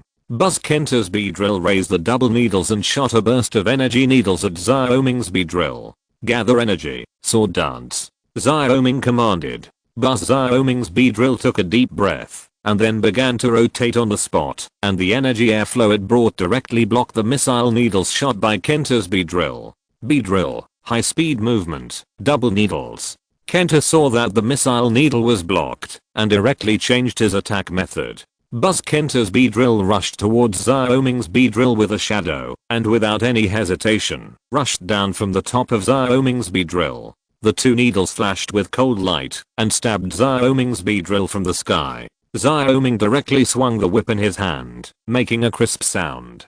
Kenta's Beedrill successfully broke into Xiaoming's Beedrill's sword dance, and the two needles stabbed Xiaoming's Beedrill from top to bottom, forcibly ending its sword dance. Xiaoming saw that the sword dance was stopped without any panic, and swung the whip again. Xiaoming suddenly gave up the command. Instead, he began to twitch the whip in his hand from time to time. Is this Xiaoming's special way of command? The host guessed. Buzz the third Beedrill appeared on the field, and the two long needles flashed with cold light, and slashed directly at Kenta's Beedrill. This guy has learned how to use his stand from your onion soldier. Xiaomao said as he looked at the third Beedrill that appeared on the field. It can only be said that he has learned half of it. After all, he only wastes half of his physical strength in this way, except that he can regain the offensive. I asked Onion Soldier to make good use of the use stand. Wutong said, "Do you mean that we should praise you for being environmentally friendly?" Shinji said coldly, "It's okay to praise me. I don't mind. You can praise me without hesitation." Wutong said shamelessly. Xiaomao and Shinji stopped talking directly, too lazy to pay attention to this guy. After Xiaoming's Beedrill successfully cut the first knife, he brought Kenta's Beedrill into his own rhythm. The attacks that were more painful than the last made Kenta's Beedrill unable to resist, and the Beedrill that Kenta's Beedrill hit at the beginning also turned into scattered energy and disappeared in the air. Beedrill, Shadow Clone. Seeing that his Beedrill could not escape, Kenta decisively let his Beedrill use this invincible life-saving skill. Xiaoming's Beedrill slashed down with one needle, but there was no real sense of hitting. The Beedrill that was hit disappeared directly on the spot. High-speed continuous slash. Xiaoming shouted. Buzz Xiaoming's Beedrill's speed suddenly increased, and the speed of the double needle slash also became faster, clearing most of the fake Beedrills on the field in an instant. Beedrill, random attack. Kenta also immediately commanded his Beedrill to try to counterattack. Kenta planned to use the faster random attack to break the continuous slash. Xiaoming swung the whip again. This time the command was not a skill, but to let his Beedrill directly attack Kenta's Beedrill. The continuous slash that his Beedrill learned was not an ordinary continuous slash. Kenta's Beedrill took the initiative to appear, and the double needles kept stabbing at Xiaoming's Beedrill, leaving a trail of afterimages. However, Xiaoming's giant bee was not to be outdone. Its two long needles danced tightly and cut Kenta's all the Beedrill's attacks were blocked. And I don't know if it was intentional, but Xiaoming's Beedrill's attack speed was getting faster and faster, and Kenta's Beedrill gradually couldn't keep up with the rhythm. A little second later, Kenta's Beedrill missed a beat, and Xiaoming's Beedrill saw the opportunity and chopped it down with one needle, slashing it on Kenta's Beedrill. Xiaoming waved the whip again, but Xiaoming's Beedrill didn't make any extra moves. Kenta also found that his Beedrill didn't have any advantage in fighting with the same kind, so Kenta prepared to exchange Pokémon. However, he found that after he took out the Pokéball, Xiaoming's Beedrill began to move intentionally, blocking Kenta's route to take back his Beedrill. This guy has started. Xiaomao shook his head and said, although the rules of the game allow you to exchange Pokémon freely, it's another matter if you can't take it back. There's no way. After all, he is Xiaoming, the Beast Master, and how can a beast let its prey escape so easily? Wutong said with a smile. It's you who gave him the method. Shinji was obviously disgusted by Xiaoming's trick, and said to Wutong unhappily, I'm just a guide. I gave Xiaoming a start. The rest is his own understanding. Wutong said. Kenta tried to take back the Beedrill several times, but was blocked all the time. After being slashed by Xiaoming's Beedrill several times, Kenta's Beedrill finally couldn't stand it and fell directly to the ground. Kenta's Beedrill lost its combat ability and Xiaoming's Beedrill won. The referee announced with a wave of the flag in his hand. Wonderful suppression. Xiaoming's Beedrill suppressed Kenta's Beedrill with super strong continuous slashes and successfully slashed it, harvesting the first defeat in this game. So how will Kenta, who is temporarily at a disadvantage, choose to deal with it? Said the host. Come back, Beedrill.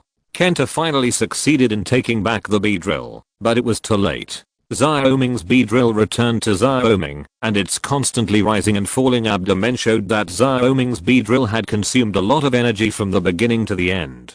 Thank you for your hard work, Beedrill, Xiaoming said to Beedrill, but he did not act immediately, and looked at Kenta on the opposite side.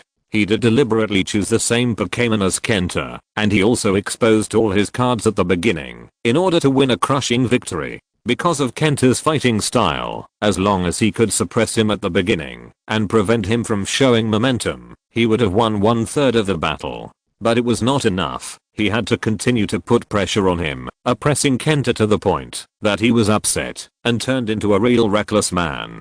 Xiaoming knew that he did not have the outrageous fighting and cultivation talents of Wutong, nor did he have Xiaomao's rich Pokémon knowledge and recovery ability, and he was even completely suppressed by Shinji in tactics. So Xiaoming has been trying to learn the advantages of the three of them. His former arrogance has long since disappeared. Now he just wants to try his best to catch up with his genius friends. So Xiaoming also has his own way of fighting, which belongs to the fighting style of a beast. A lion fights a rabbit with all its strength. Xiaoming will create all situations that are favorable to him under the law. My trump card. Go, Infernape. Kenta decisively sent out his trump card after losing the first game. Beedrill, come back, Infernape, it's up to you. Xiaoming decisively exchanged Pokémon after seeing the Pokémon sent by Kenta. Oh my god. Xiaoming chose to use the same Pokémon as Kenta again. Is this the confidence of Xiaoming? The host said excitedly. No, this is not confidence, it's just the resistance of an ordinary person. Xiaoming thought secretly in his heart. Chapter 371. The battle was a battle, but the battle was a battle. After seeing Xiaoming's choice, Wutong couldn't help but feel a little worried. He was familiar with Xiaoming's serious fighting style and understood what Xiaoming wanted to do, but this method was easier said than done. Xiaoming's Beedrill could almost crush Kenta's Beedrill completely by accident. Now Kenta is ready, and Infernape is his trump card. It is too difficult for Xiaoming to rely on Infernape to achieve the same effect as Beedrill. If Kenta is not successfully suppressed in this round, Kenta will definitely launch a more fierce counterattack with his fighting style. Wutong feels that Xiaoming's choice in this round is a bit too confident. Is there also a Fire Beast on the other side? Fire Beast. Let them see who is stronger. Kenta shouted. Baka. Kenta's Fire Beast shouted in response, and flames burst out from its back. Fire Beast, get ready. Flame Wheel. Xiaoming ignored Kenta's provocation and commanded. Baka. Xiaoming's Fire Beast's squinting eyes slightly opened, and then the flame spread all over his body. He rolled forward and turned into a flame wheel and crashed into Kenta's Fire Beast. Seeing Xiaoming come up and let Fire Beast use flame wheel, Xiaomao and Shinji couldn't help showing a headache. Originally, Xiaoming's Fire Beast was still very normal, and he honestly played his special attack talent. As a result, after this guy communicated with Wutong later, Fire Beast seemed to have turned on some strange switch. As the culprit, Wutong stared at the battlefield seriously. What will happen when a reckless man meets someone who is even more reckless than him? Inferno, fire. Seeing Xiaoming's Inferno actually rushing over, Kenta was not afraid and directly commanded his Inferno to deal with it on the spot. Baka. The flames on the back of Kenta's Inferno erupted further, and the blazing thick fire column shot towards Xiaoming's Inferno. Xiaoming's Inferno seemed to have no feeling at all, and still rolled towards Kenta's Inferno. They are all fire-type Pokémon. Although the fire breath is powerful, the damage to Inferno is directly cut in half. Baka. Xiaoming's Inferno roared, and broke through Kenta's Inferno's fire breath, and rushed to Kenta's Inferno. Let's start. Inferno, Heat Wind, Lightning Punch. Seeing that Inferno successfully rushed to the target position, Xiaoming shouted directly. Baka. After receiving the command, Xiaoming's Fire Beast finally opened its squinting eyes completely. Xiaoming's fire beast's eyes were full of rage at this time. The hollow on the back kept gushing out blazing flames, bringing out strong airflows, and the hot airflows spread around the two fire beasts. Xiaoming's fire beast clenched its claws into fists, with electric currents flashing on them, and punched Kenta's fire beast one after another. It started. Xiaomao couldn't help but say, "It's an incomprehensible way of fighting," Shinji said and looked at Wutong. "Don't look at me. I didn't expect Xiaoming's fire beast to look so kind, but have such a violent side," Wutong said helplessly. This is the way of fighting that Xiaoming and Wutong discussed, because Xiaoming found that his fire beast liked to fight with his body. But compared to physical attack, Infinite's special attack ability is stronger, so Xiaoming went to Wutong, a person with many messy ideas, to discuss whether there is any suitable fighting method. Since he likes melee, let him fight melee. After all, special attack skills are not limited to shooting with the mouth, and there are many ways to use them. It is completely possible to use other skills while fighting melee. Since then, Xiaoming's Infinite has turned on a strange switch, and its fighting style has become more and more violent. When fighting, it will get close without saying anything, and then use skills that do not affect its activities in a large range directly, and then it will be its favorite melee. Of course, although this method is very aggressive, it also causes a lot of damage to itself. First of all, forcing close is a problem. It's okay to encounter physical attack Pokémon, at most it hurts a little when you are hit, but when you encounter those who play special attack, they don't want to give you the opportunity to get close, especially when you encounter flying Pokémon. In addition, he has been using a large range of skills, which consumes a lot of his own physical strength. In simple terms, Xiaoming's Infinite is now a berserker with a short burst period. The attack power is very high, but at the same time, the endurance is not good enough. If it was just like this, Xiaomao and Shinji would not have such a headache. After all, if the opponent is too crazy, then just kite. Kenta obviously thought so too. Although Kenta's style is also based on fast attack and fierce attack, his fire beast is still relatively normal. Now encountering such a strange fellow, Kenta is ready to let his fire beast pull away first. "Fire beast, pull away with a flash of lightning," Kenta commanded. Baka. Kenta's fire beast brought a burst of white light and began to leave Xiaoming's fire beast. Xiaoming directly swung the whip. Xiaoming's fire beast's eyes were wide open with blue light flashing, and a burst of explosion suddenly appeared around Kenta's fire beast. Kenta's fire beast had no defense against this sudden attack, and was directly blown up. Xiaoming's fire beast also seized the opportunity, and rushed directly to Kenta's fire beast, and the violent attack began again. Xiaomao and Shinji both showed helpless expressions, which was why they felt a headache. Xiaoming's Infinite was obviously a reckless character, but it inherited the skill of supernatural power. However, this psychic skill in Xiaoming's Infinite simply became a skill to intercept escaping opponents. Because compared to the regular psychic Pokémon who can play with supernatural power, Xiaoming's Infinite will only use power to cause an explosion in one place. But that's enough. With the help of supernatural power, it is difficult for Pokémon to escape from Xiaoming's Infinite. It must be defeated head-on. Infinite. Dig a hole. Although Kenta hadn't thought about what happened yet, it didn't stop him from reacting. Baka. Kenta's Infinite dug directly into the ground. Infinite, chase in. Xiaoming commanded decisively. Xiaoming's Infinite went straight into the hole. Explode and burn. Kenta's command appeared immediately afterwards. Running away is not his style. Xiaoming's fire beast just entered the cave, and a raging column of fire shot up from the cave entrance. Xiaoming's fire beast was directly rushed into the air, and then fell heavily to the ground. Kenta's fire beast was in a state of stiffness due to the side effects of the explosion and burning. Too anxious, Wutong frowned and thought. Xiaoming was too anxious, even if he wanted to overwhelm Kenta from the momentum, but it was basically a lose-lose situation. Beedrill and Fire Beast looked very brave, but that was also exchanged for great consumption. Fire Beast, use the jet of fire at the cave entrance. Xiaoming commanded. Xiaoming's Fire Beast struggled to get up and sprayed flames at the cave entrance. However, after a while, the ground under Xiaoming's Fire Beast moved. Kenta's fire beast broke out of the ground and knocked Xiaoming's fire beast to the ground. At this time, Kenta's Infernape was on the verge of collapse, and Xiaoming's Infernape had also consumed a lot of physical strength.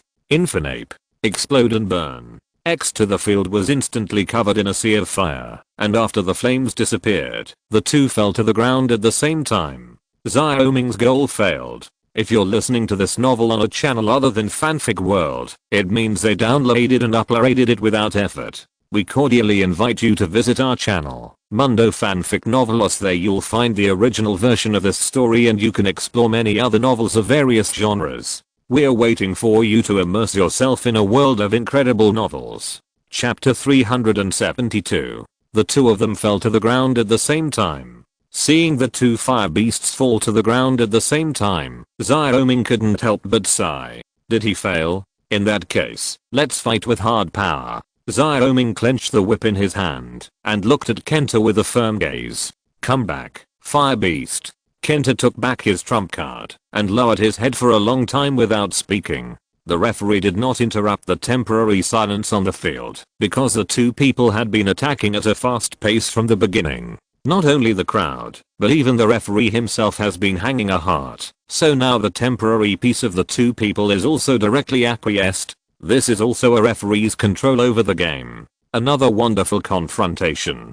Xiaoming and Kenta's Infernape showed their fierce side, and the blazing fire directly ignited the whole place. The referee can be silent, but as the host, he must not let the place cool down. Kenta quickly put away Infernape's Pokeball and raised his head. The imagined loss and unwillingness did not appear, and there was only a blazing fighting spirit. Seeing Kenta's expression, Wutong knew that Xiaoming's plan this time had no chance of turning over. Not only did it not hit Kenta's mood, it even ignited him. What should I do? Will it be useful to cover him with flame retardant cloth, or should I show him Boruto? I want to apologize to you. Kenta suddenly shouted at Xiaoming. Xiaoming saw Kenta, who suddenly admitted his mistake, with a puzzled look on his face. What's going on? Was he stunned by the blow? You are a very strong opponent. I shouldn't have said those words to Wutong before. So, I will try my best to defeat you now. Kenta said seriously. Then you have to work hard. After all, I have the advantage now. Xiaoming said. He's pretending. Wutong said. Yes, he's pretending. Xiaoming nodded and said. It feels like this guy's going to fail. Shinji commented. Wutong and the other two had no intention of keeping their voices down, so Xiaoming heard everything clearly. Xiaoming's temples were bulging with veins, and he was so angry, but he couldn't argue with them. Since he couldn't vent his anger, he would divert his anger. Kenta, I'll remember this grudge. I, Xiaoming, will take revenge on the spot. You're dead today. Xiaoming stared at Kenta and thought. Seeing Xiaoming's suddenly ferocious expression, Kenta was also confused. What's wrong? Didn't I apologize? Why is he even more ferocious? Both players, please send out your Pokémon. The referee also saw that the two had almost recovered and spoke out. Dangan, please. Tree, go. Hearing the referee's voice, Xiaoming and Kenta sent out their third Pokémon at the same time. You are angry because of shame. Wutong said. Bullying the weak and afraid of the strong. Xiaoming also said. The ace is afraid of overturning. Shinji concluded. Hearing the chatter of his three good brothers, Xiaoming's forehead veins became more prominent. Dangan. Ground crack.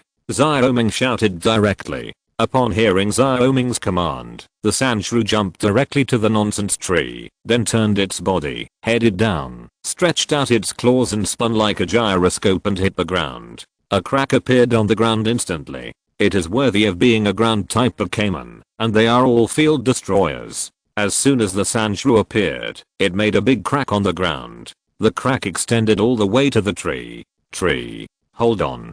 Kenta commanded. The tree monster was directly wrapped by the green energy shield. The crack in the ground spread to the tree monster. The energy shield protected the tree monster from being hurt, but the tree monster fell directly into the crack. Sand King, dig a hole. Xiaoming decisively let the Sand King do his old job. The Sand King dug the ground with his claws and went directly into the ground. Tree monster, follow. Kenta also shouted loudly. Kenta looked at Xiaoming with a complicated face. Why did this guy seem to be more reckless than him? Obviously, he was the one who attacked and attacked quickly. As a result, Xiaoming was more eager to attack than him, who would release the ground crack as soon as he came up. At this time, there was only one crack left on the field, and both Pokémon went underground. No one knew what the battle situation was on the ground. After a while, a sudden bulge appeared in the ground in the field, and the next second, two Pokémon rushed out of the ground. Tree Monster and Sand King returned to the ground from underground. But Tree Monster looked much more embarrassed than Sandslash. After all, Tree Monster was just imitating digging holes. How could it compare with Sandslash, a Pokémon that digs holes instinctively? So Tree Monster suffered a loss in the underground battle. Tree Monster, Wooden Hammer.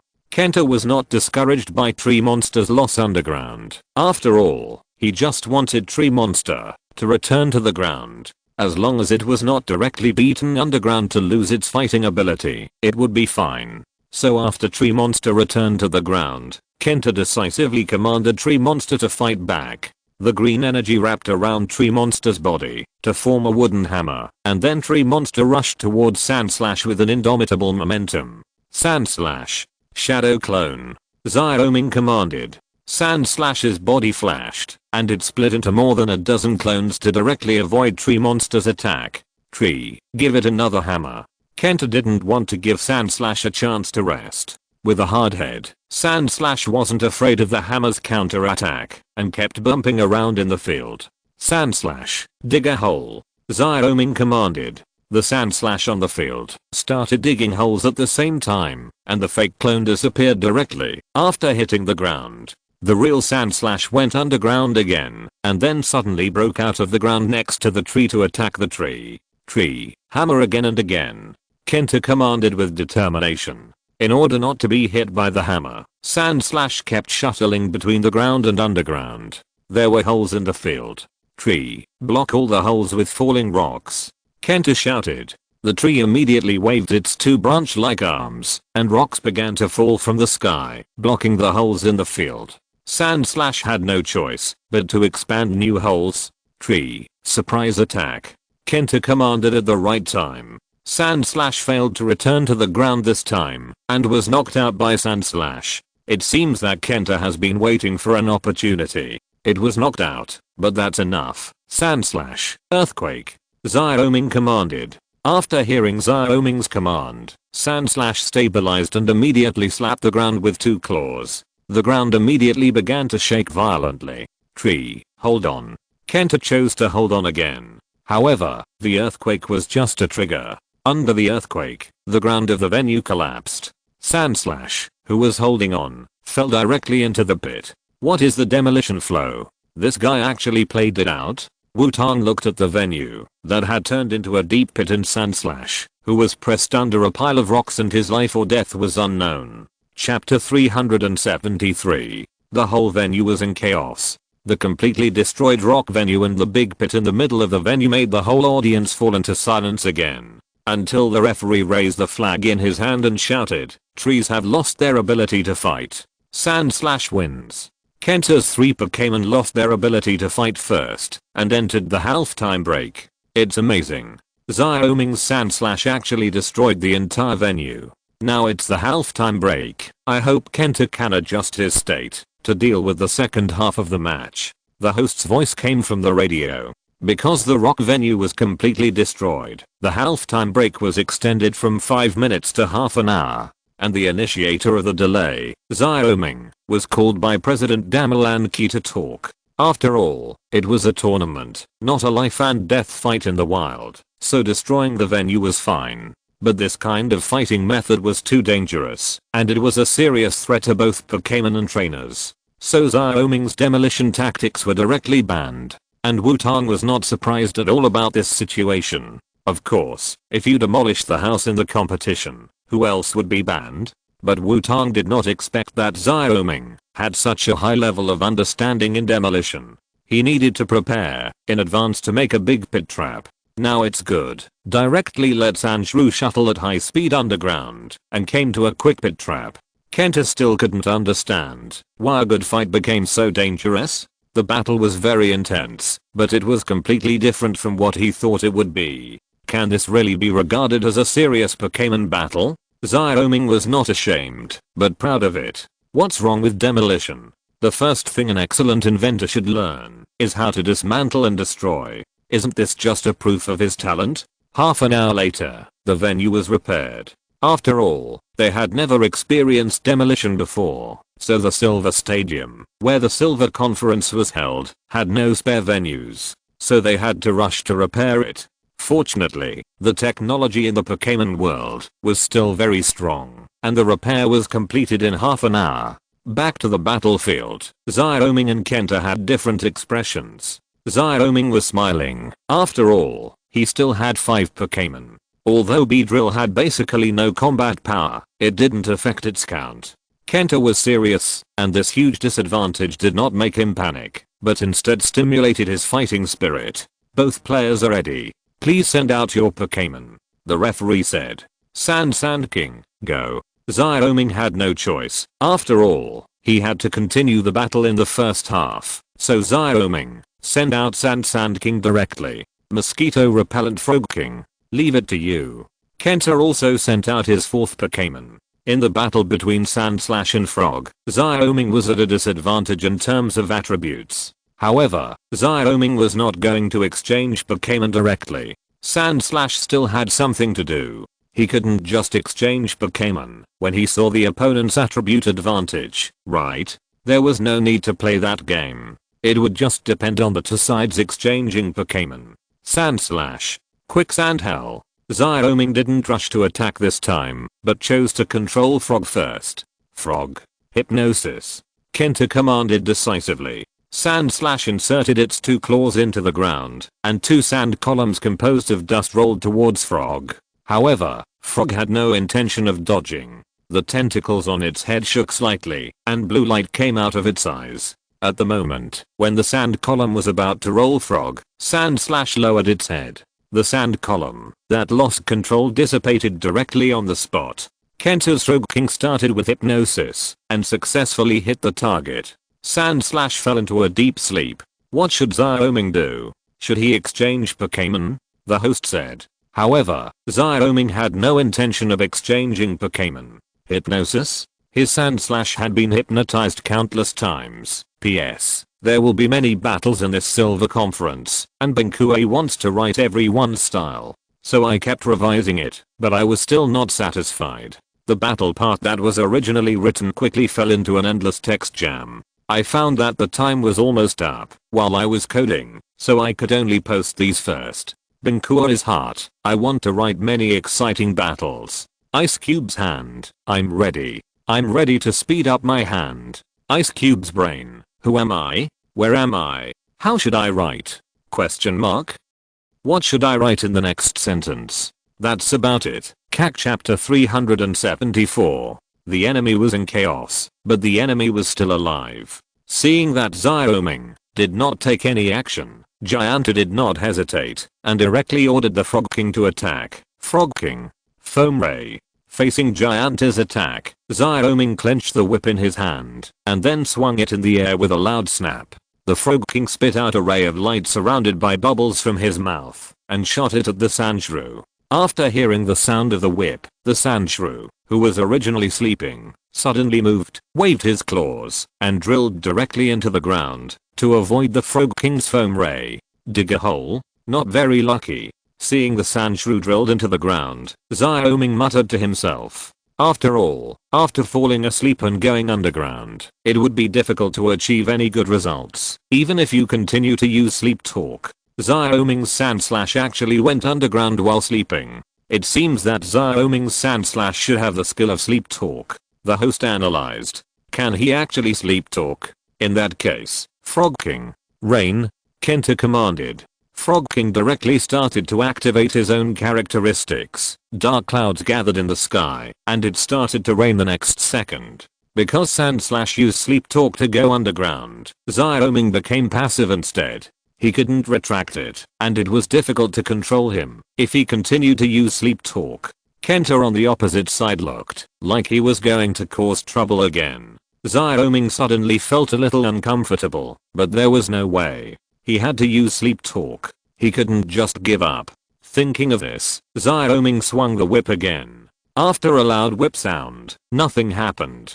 Xiaoming couldn't help but frown. It was impossible for Chuanshan Wang to not hear the whip response. After all, he deliberately whipped the ground with the whip. Moreover, his Chuanshan Wang had good hearing and had been training tacitly for a long time, so it was impossible for him to have no reaction.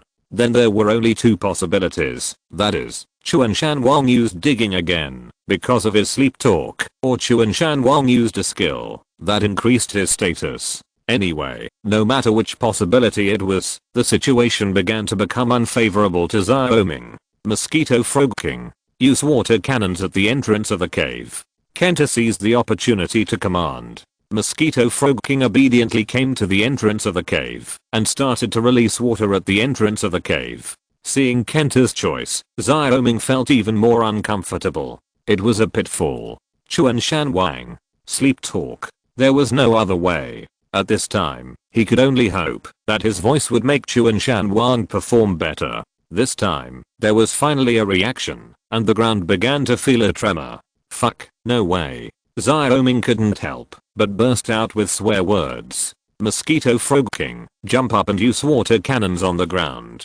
Kenta also noticed the vibration of the ground and quickly commanded.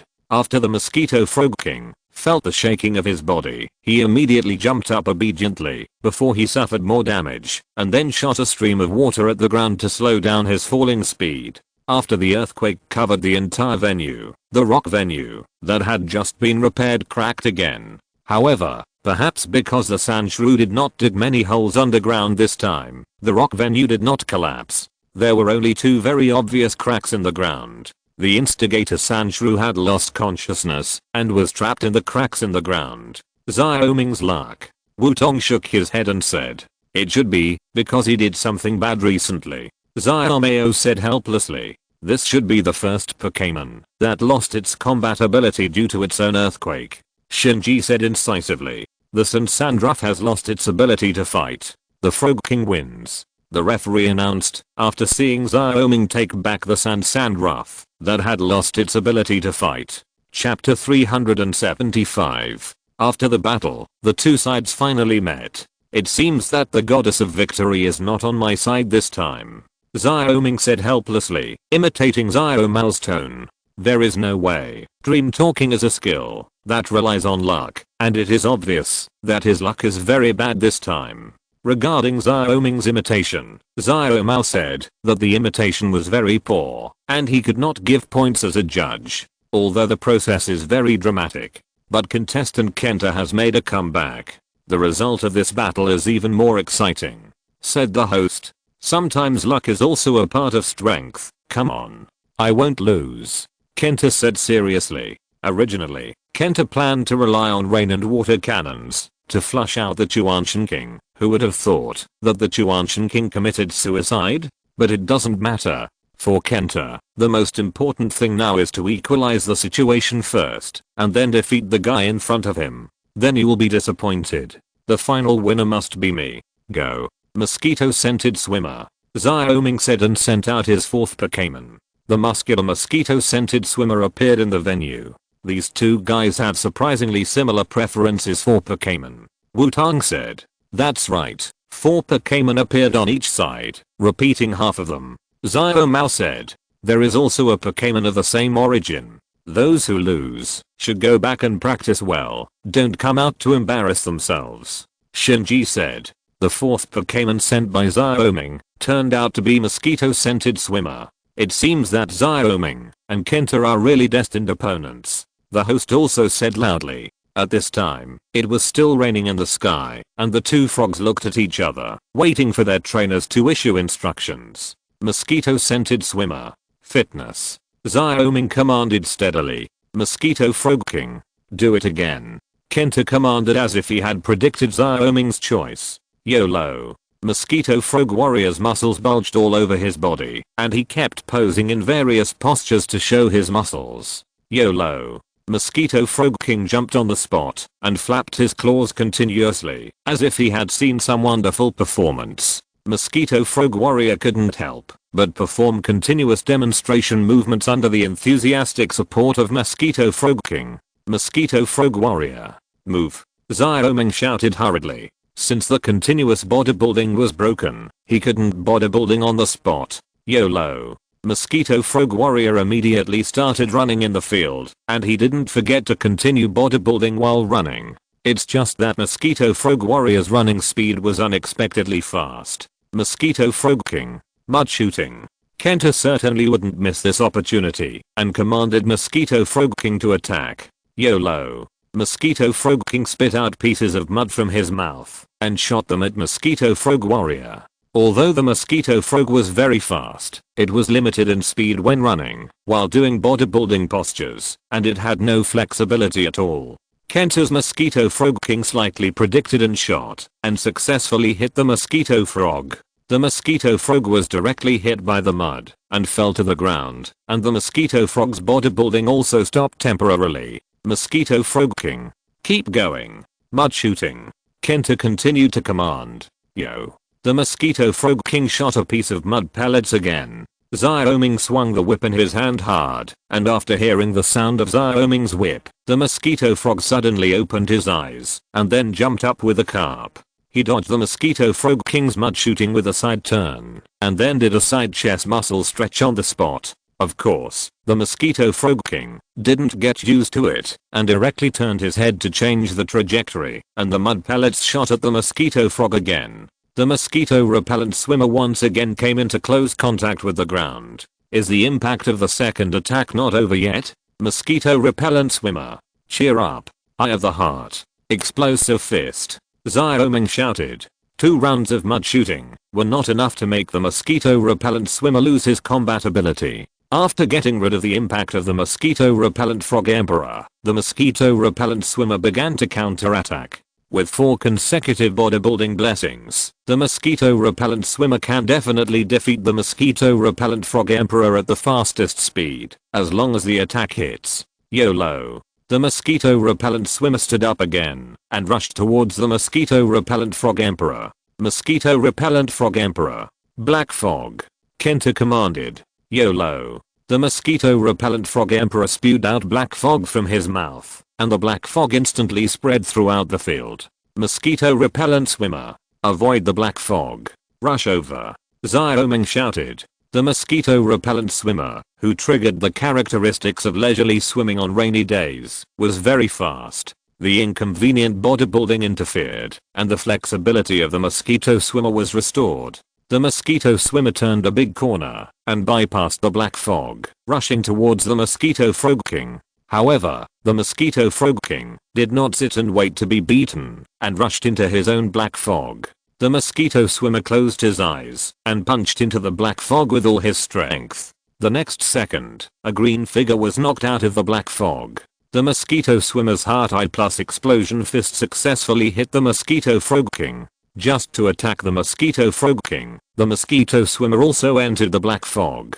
Then the question is, it is known that the black room can return the ability of Pokémon to the origin. After completing 4 rounds of bodybuilding, the mosquito swimmer used the explosion fist from the outside of the black fog to enter the black fog and attack the mosquito frog king. May I ask, how long will the mosquito frog king be confused? The answer is that the confusion of the mosquito frog king will end immediately. After seeing the black mist coming out of the frog king, Kenta took it back without any hesitation. The explosive punch did not make Frog King lose his ability to fight, but it made Frog King fall into chaos. So Kenta took it back decisively when Xiaoming's frog swimmer had no chance to stop him from exchanging Pokémon. In this confrontation, Frog Swimmer was hit by mud shot twice, and his fitness enhancing ability was also dissolved by the black mist. Frog King successfully started to rain, but he was also hit by the explosive punch with an unknown attack power bonus, and was forced to exchange because of the chaos.